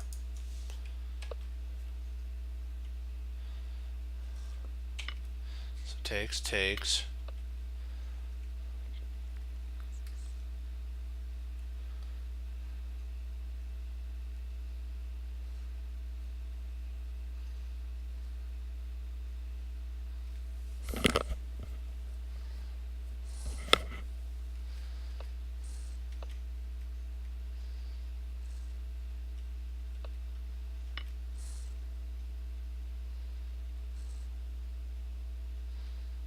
Yeah.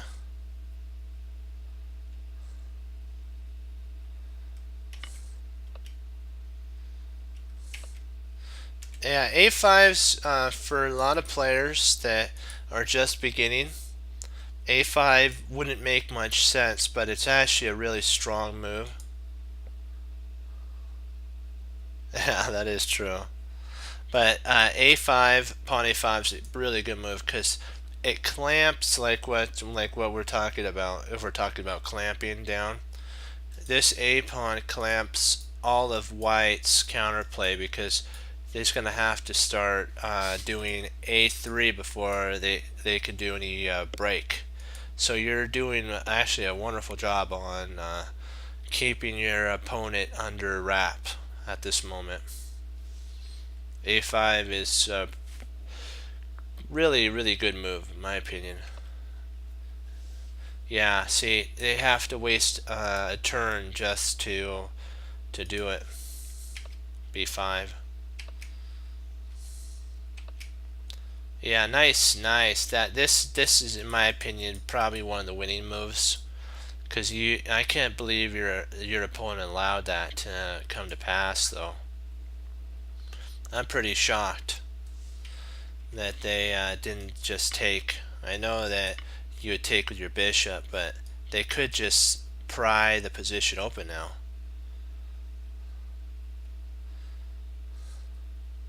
And after takes, and check,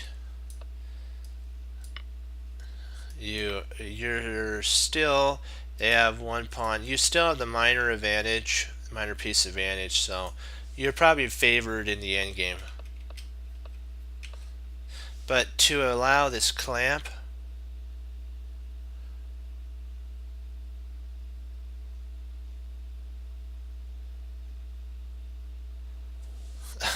yeah, if you surely had to hope and pray that they play your move, that's not a good idea.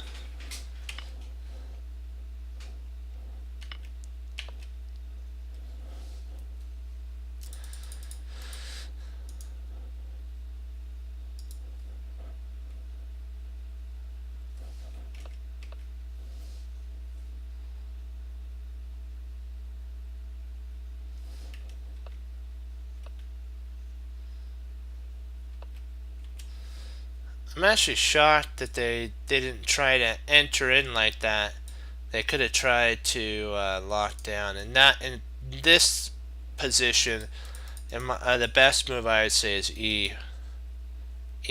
If your opponent tried to infiltrate like that, you just lock it down. Don't let them in, because if they can gobble these, start gobbling them like Pac-Man, then you're in a world of hurt. So plopping a bishop on E8 for just the moment being isn't a bad idea, because you still have another mobile force that can start gobbling here, so he'd have to come back. So just always be on guard if they try to do a little infiltration on the back into the army. You can always use a piece as a blockader. For a while, this bishop could be considered a tall pawn, but I gotta tell you, that tall pawn is doing a very important duty for for the team. Even though it doesn't have a lot of scope, it's stopping this monster from coming in to just annihilate the going in, actually coming around and sandwiching our army. We don't want that. That'd be sad. I guess potentially you could play here, and then if he tries that, I guess you do. You could say that you can hold there. So maybe you don't have to put a piece there. There's a lot of different ways. It maybe reactive chess if we did that. But I figure why not if he plays there, even if he comes back. I guess maybe it is maybe the knight moving here, and if he did try to go for it, this probably would be best, because then now that's under fire and you can't really attack there. So you get to see the power of the two pieces. So maybe rook a7 to pin then trying to march the king over might not be a bad idea.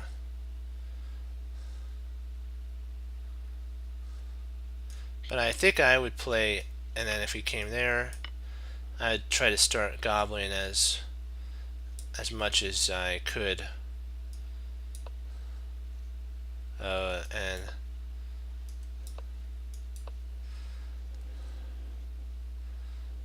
I think you're still okay in that line.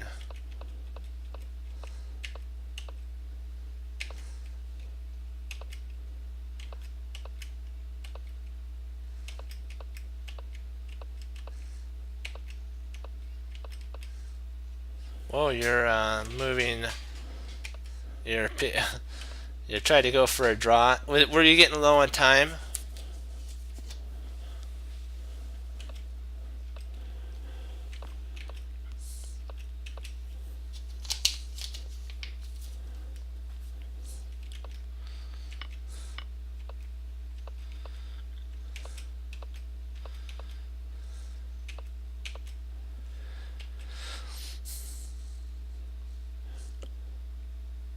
Okay.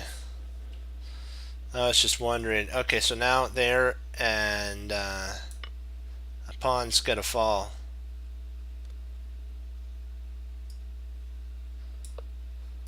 And now that pawn falls. So maybe here, and that pawn falls, and check. And now what can your opponent do? Nothing.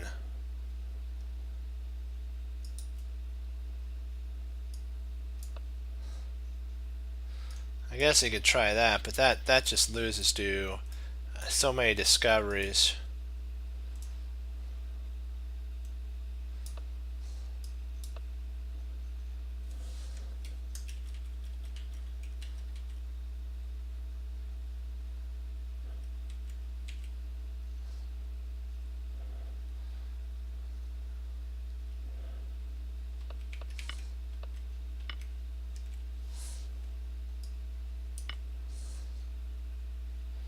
Yeah.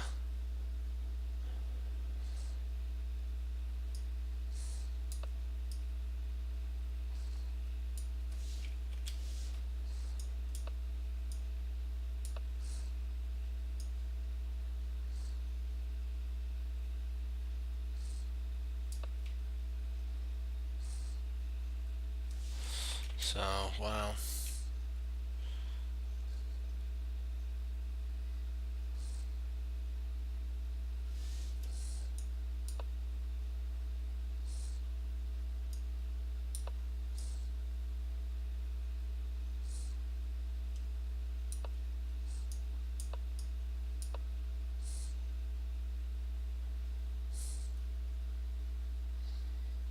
Yeah.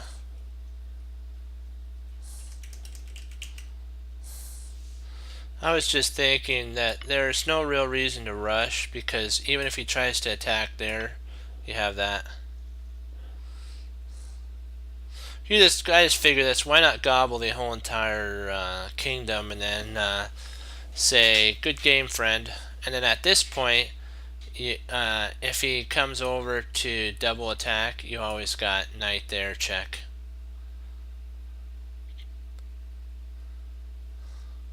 Yeah, you did great. Great work. And then now you can retreat your bishop back, and you're covering here, here, here, here, and there. So if he tries something, you can just start pushing your pawn.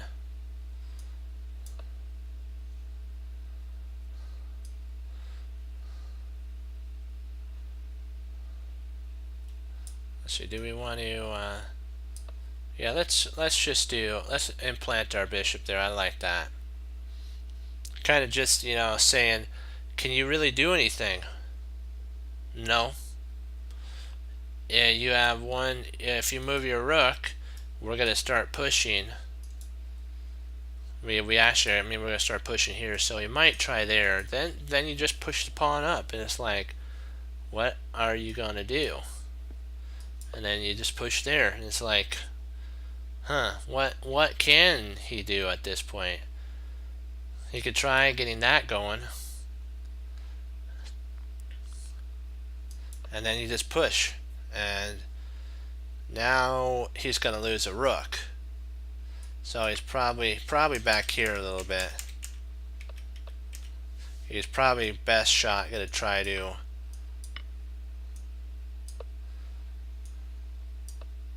now you just come over. It's a lost endgame now. Whatever he's gonna try, you just can just gobble here. And just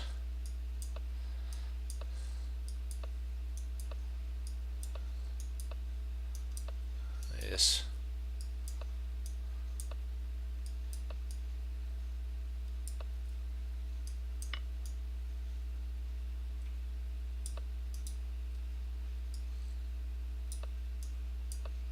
And you get mate. Yeah, there's nothing you could do. But I just like that little that this is kind of like saying you really can't do anything when you put a bishop there. It's like, for real, what can your opponent do with a bishop there? It's like nothing. They have to trade. The only way that they can make any progress is to take, and it's like, huh? Let's see how we're doing for time. Oops. Well, we'll do 2 puzzles, and then I have to log.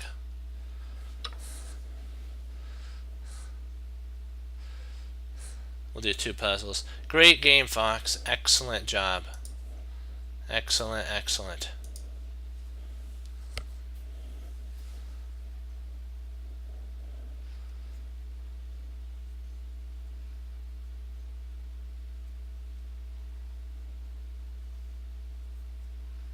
Okay.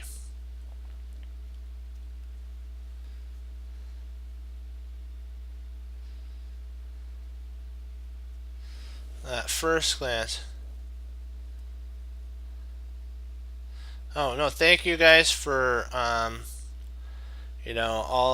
the raids and coming on. You know what? It's a gift the Lord's given me, and I wanted to share it with the chess community. All right.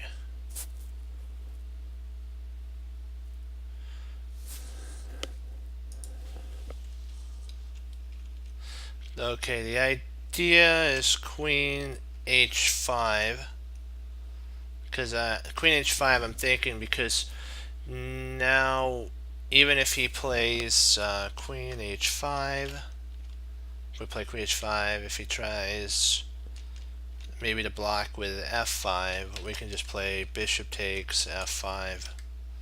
What do you think, Fox? And my chess friends.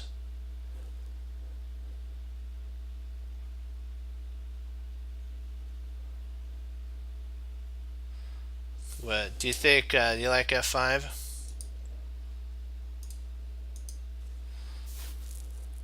I mean, queen f. I'm sorry, queen h5, f5. I was thinking of our opponent's move. Queen h5, rook f. Huh.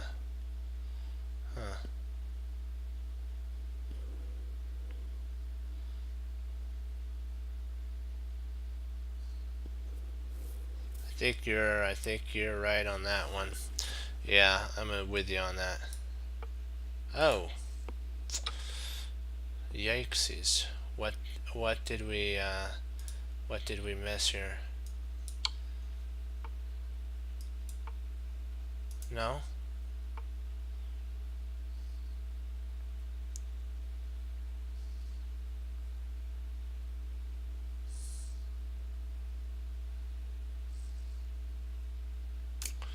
Let's see. So, oh snap! That's interesting.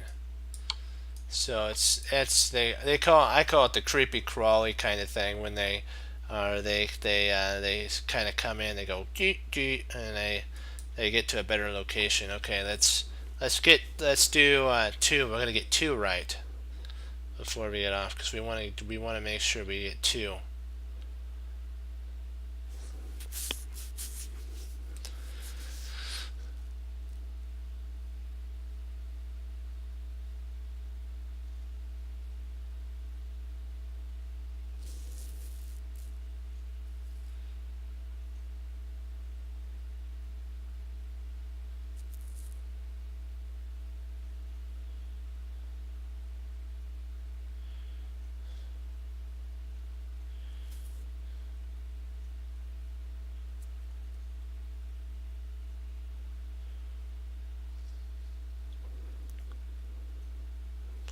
Come on, let's see here. See, queen takes, queen.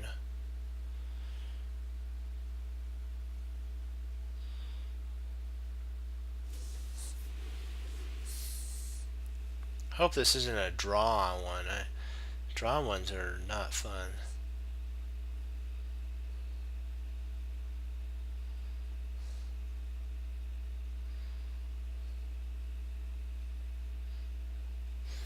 I like the ones that are all guns blazing attack.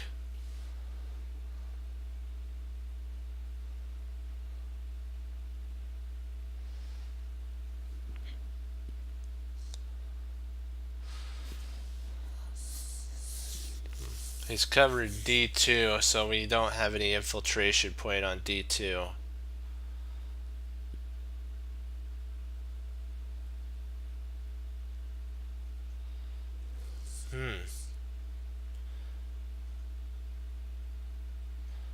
Yeah, that would be an interesting setup, wouldn't it?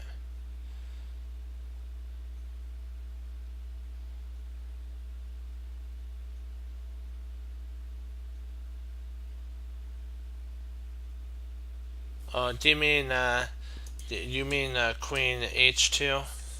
I think yeah, yeah. I know what you mean. I gotcha. I feel you. He could. That isn't. It's probably the move. I'm just checking some out. Rook takes C7. King takes C7. Queen H7. Check. I think we're still fine. I don't really see any problems. I believe that that move is correct, Fox. I don't see any errors on that, so yeah, great job. Great job.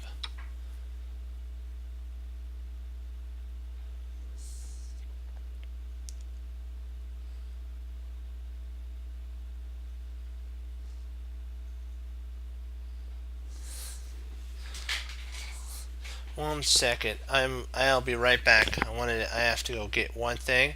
Take a look at this, put in, and I'll be right back.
look.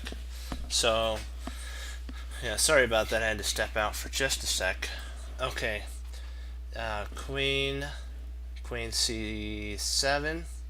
Actually, queen takes c. Oh, you mean g7? Wow, is that mate? Nope, sorry, that's not mate. So queen, hold on. Queen H, no, we already did that one. I have to make sure I see the notes. Takes, so rook c6, king h8,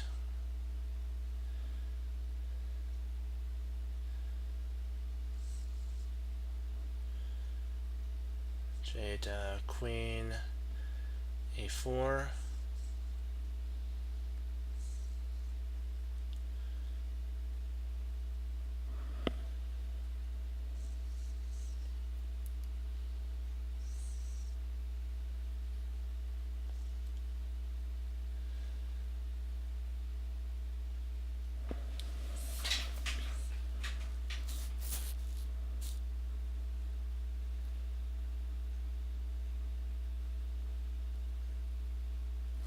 I'm thinking though, what if we play rook g6? Does that threaten that? What about rook? What about rook g6?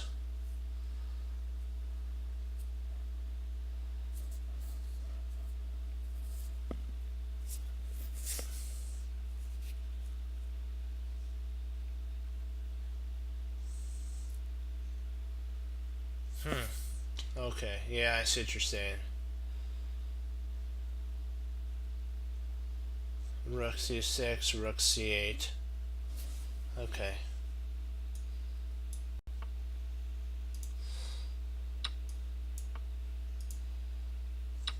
Let's see, what is...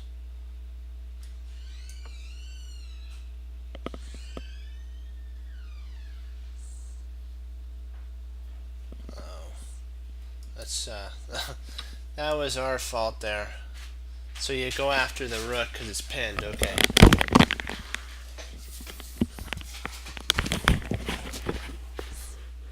Yeah, you were right on that. Great job. I missed that. I should have seen that that was pinned there down and we could have went for it. Let's yeah,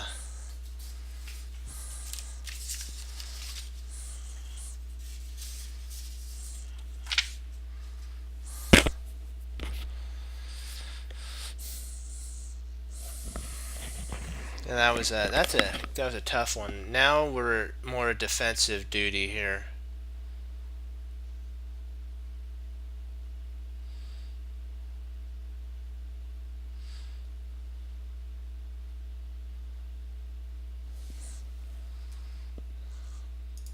Yeah, bishop g4 check. Let's say king e3.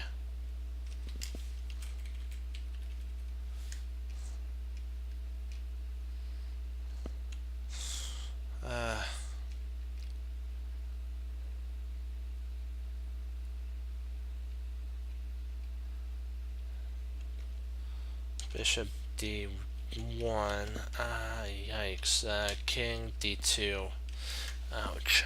I don't know if we have really.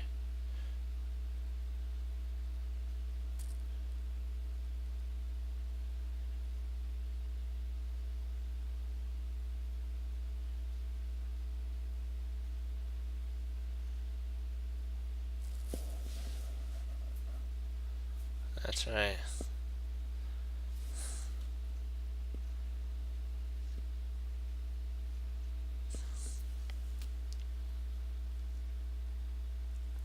You have to make sure you get the equations, the stuff exactly the way you want it, because it's it's very important.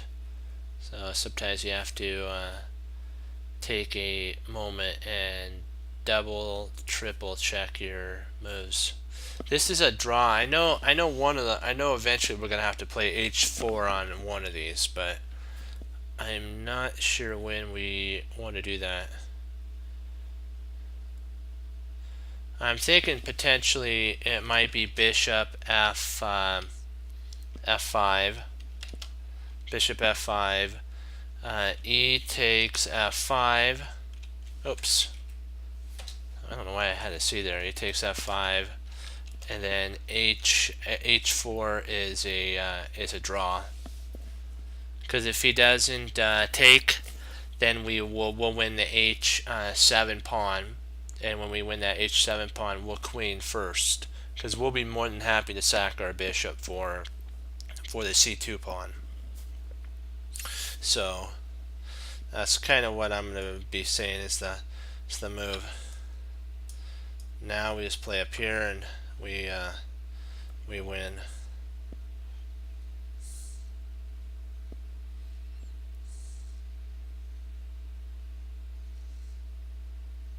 Surprisingly, that got a pretty high pass rate. Some of those only get 23.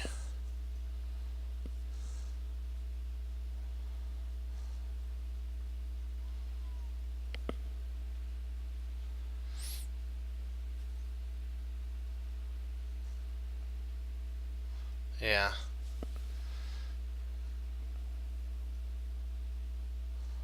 Yep. That's the whole reason. Yeah. You have to always be on the lookout. Let's see. So rook d1,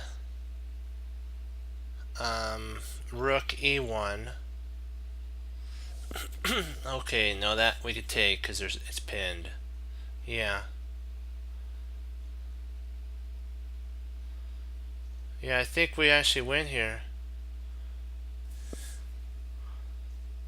Yeah.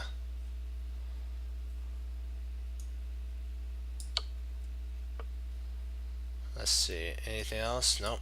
Just grab that. 800. Yeah.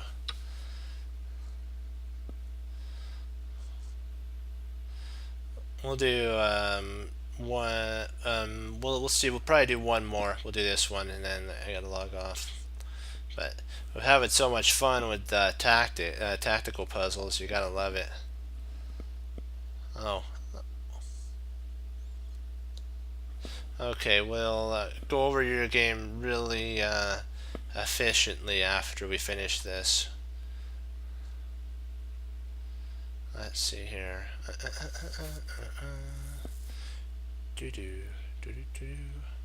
So rook d7.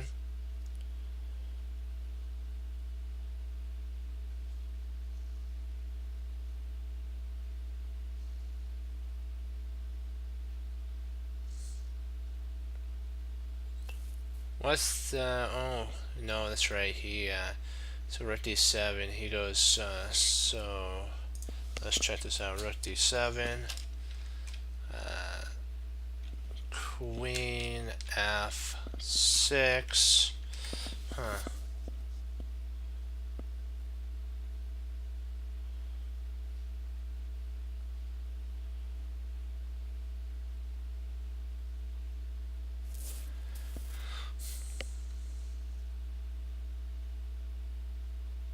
Probably we'd probably I kind of see the idea now. I know how to win after queen f6. You have to go rook h8, rook h8 check. If king takes h8, which he's actually forced to do that. You can actually play queen h6, and then you'll eventually mate. Yeah.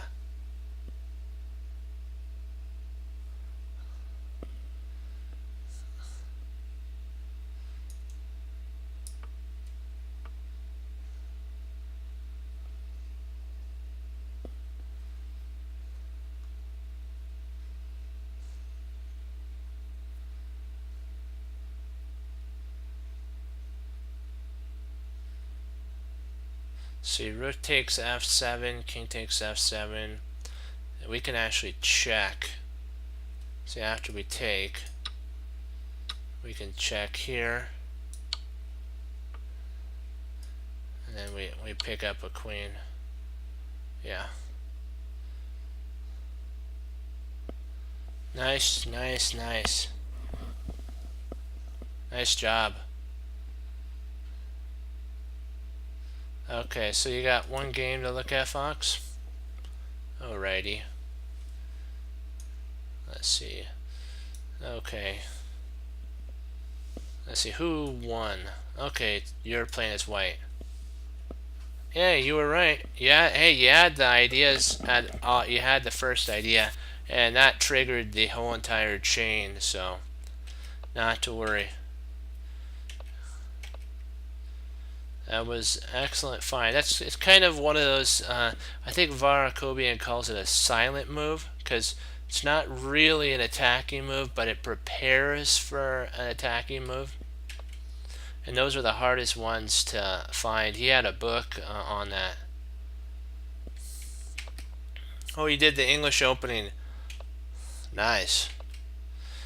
Simon Williams likes it. Yeah.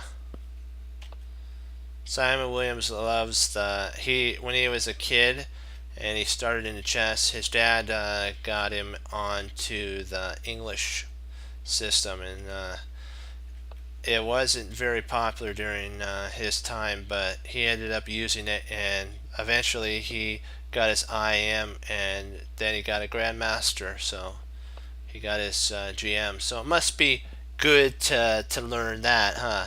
Eventually, once you get a little more comfortable and you want to branch out, it's good to look at another opening. That's what Jennifer and Yazzer say, is that when you start feeling like your chess is becoming dull or kind of boring, try to learn another opening or something, and then learn the patterns in those openings, and it'll spice up chess for you again, because it's a whole new board at that point, a whole new way of looking at it. So knight f4, bishop takes f4, g takes f4, knight h5. Okay, so your opponent is trying to take scope on that. I don't really like where his knight is placed. I think that wasn't the best, but look what he's allowed you to take advantage of. Ooh, not a good idea there. I'm not sure. I might actually play that. That's kind of, I know, a crazy move, but that's kind of like saying, remember me, look at what I got here. He might still be able to castle though. Yeah, I think that would probably be the idea after that. Castles there. One second, let me get a drink of water.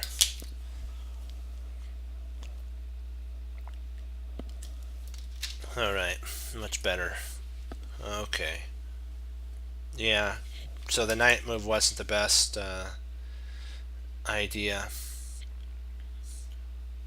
Still, I just see that, and I'm just like saying, as they say in Little Shop of Horror, feed me Seymour. It's like feed me that piece. It's like, I want to find a way how to get that piece. I'm just like, I want to munch on that so badly, but your opponent can then castle, and it's like, for real? Are you serious? It's like, we're so close to picking up his rook, and then he has castles, and it's like, ugh. So you did. I think you did the best, really good move there, Fox.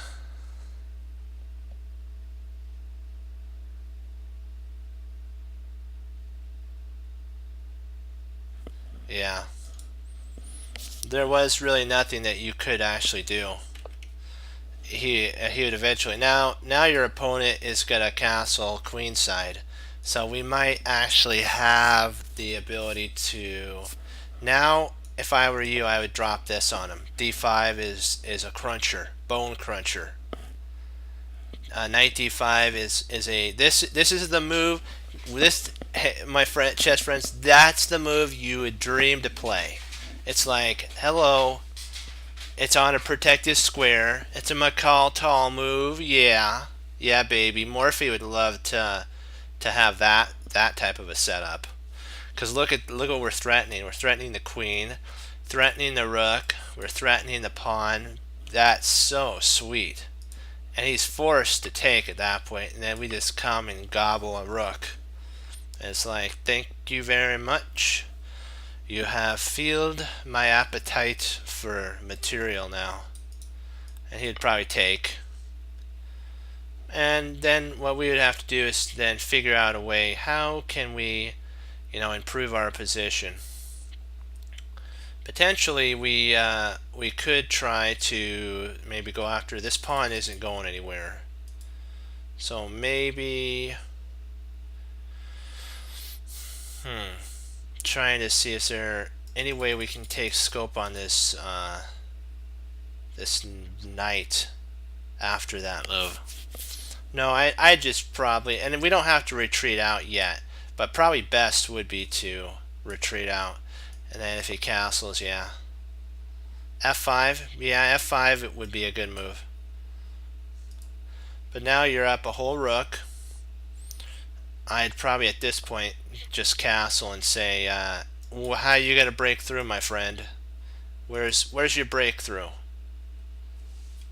And now we have a pretty good attack coming. Well, yeah, we could potentially start maneuvering for an attack, and later on potentially even dropping a queen to f3 and seeing if we can't take scope on b7 with our queen and bishop, and causing a little bit of hectic maybe after queen b7 or f3 80, and then up we go, and causing a little problem for our friendly knight on c6. But you just gotta love when you see it, when you have that, it's like, yes. Okay. Oh man, he still allotted you that tactic, but this time you lose 2 pieces instead of just 1. It wouldn't be beneficial anymore. But yeah, that's so sweet to have. To just have this right here. Always remember, there's a play like tall kind of thing that Ginger, that Grandmaster. No, it's Maurice Ashley had one. It's squares that look like they're covered. What's left behind? Unprotected squares. That's what Maurice Ashley had a tape on for chess base. And this is considered on one of those ideas that you're putting a piece on a protected square, but look at what you get in return. You get so much. He only gets your opponent. Oops, yikes! Sorry about that, Fox. That was my bad. Clicked the wrong one. Let's get back to that part. I was gonna. I don't know what happened. That clicked wrong. Okay, castles. There we go. But we already talked about that. So enough onward and upward to our continuation of our game. But that's a pretty good play like tall is a really good one that Ginger has. Grandmaster Simon Williams. And so rook h. Yeah, this is a pretty interesting attack for sure. d5. Knight a3, or knight a4. So king. So basically, it's maneuvering. You guys are maneuvering around.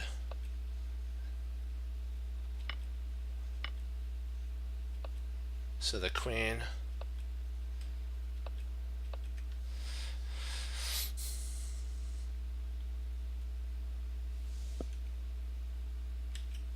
I don't know, I might have just locked down the position. I know it's like it favors the rooks, the knights. I mean the knights at that point, not rooks, but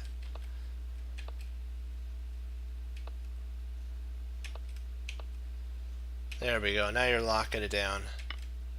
Takes.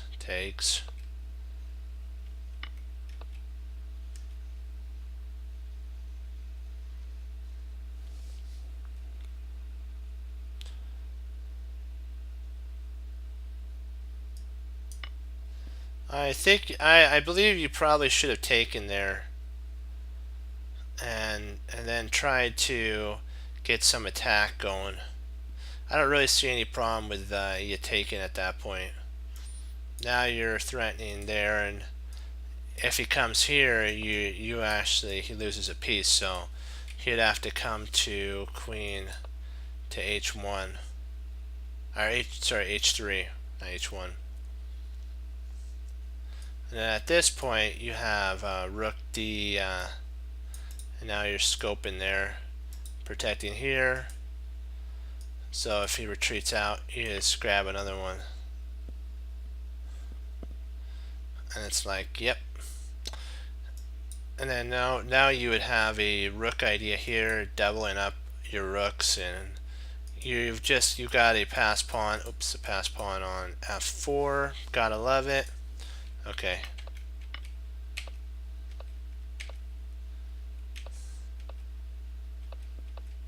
Nice.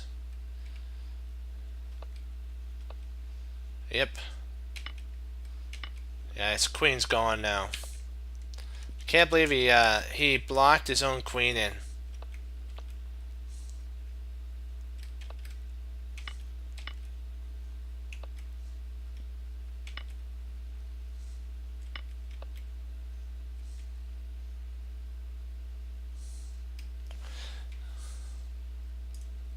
I think I would have played my queen there to queen to f. Queen d3 was slightly better in my opinion, because now you're scoping here, and if he comes back, you still have a pawn push that you can get your pieces going. And actually, let me see. Okay, I was thinking of some sort of type of sacrifice if the knight took here and then there, but he'd just take with the rook. Well, maybe. Let me see. There, he takes with the rook. Yeah. Okay.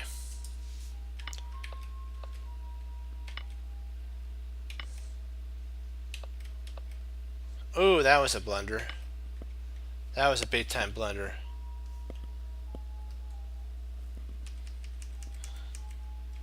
Oh yeah, that's true. Yep, you're right. That works too. Good job.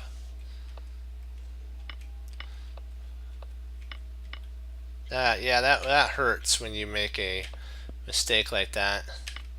Nice job.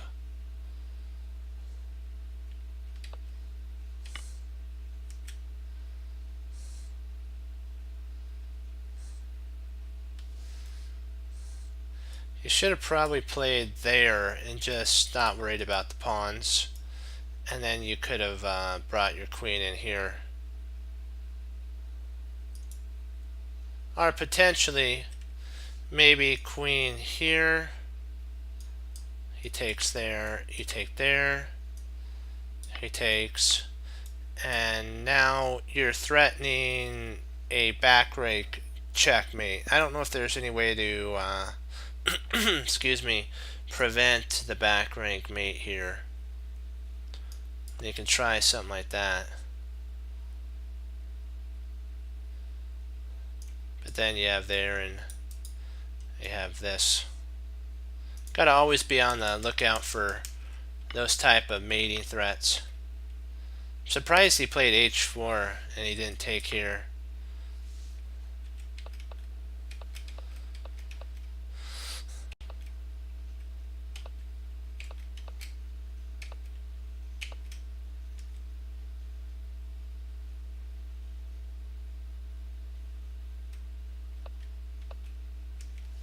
That's, I know, yeah, right there. Yeah. Nice job.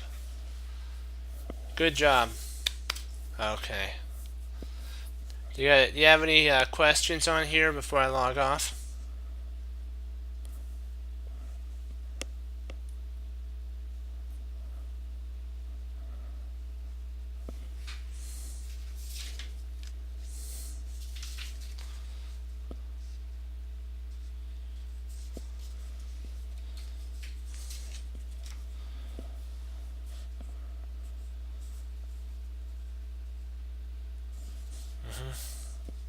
All right, perfect. Fox, do you have any ideas? Do you have any questions on your game that anywhere before anything?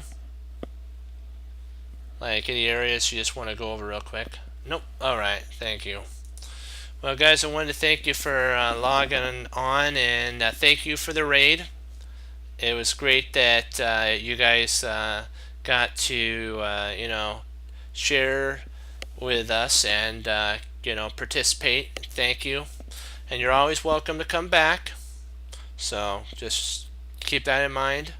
I stream every night, so I'm on at 9 to like 9:30, somewhere around in there. Depends on my schedule.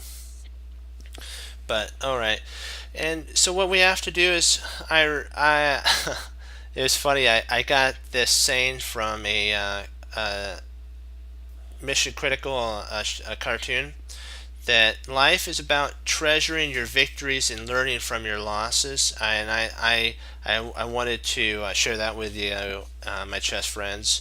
And then another one is remember that mistakes do not define you.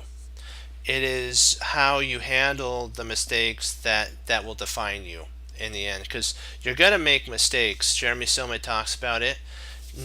No chess player is without some sort of error every once in a while.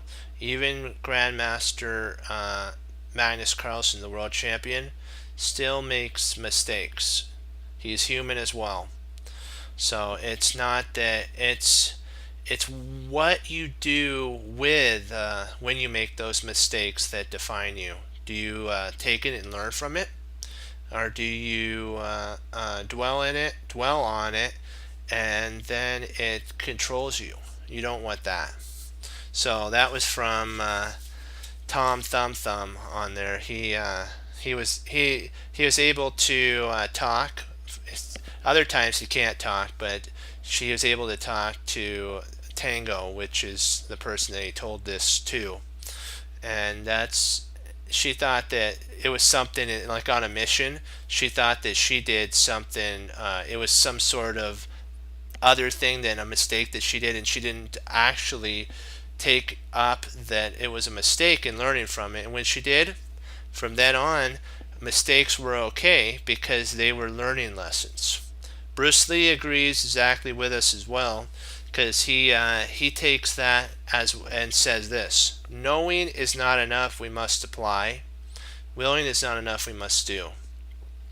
And we have to always remember that the will of the Lord is really important in our lives too, because that's what defines a person.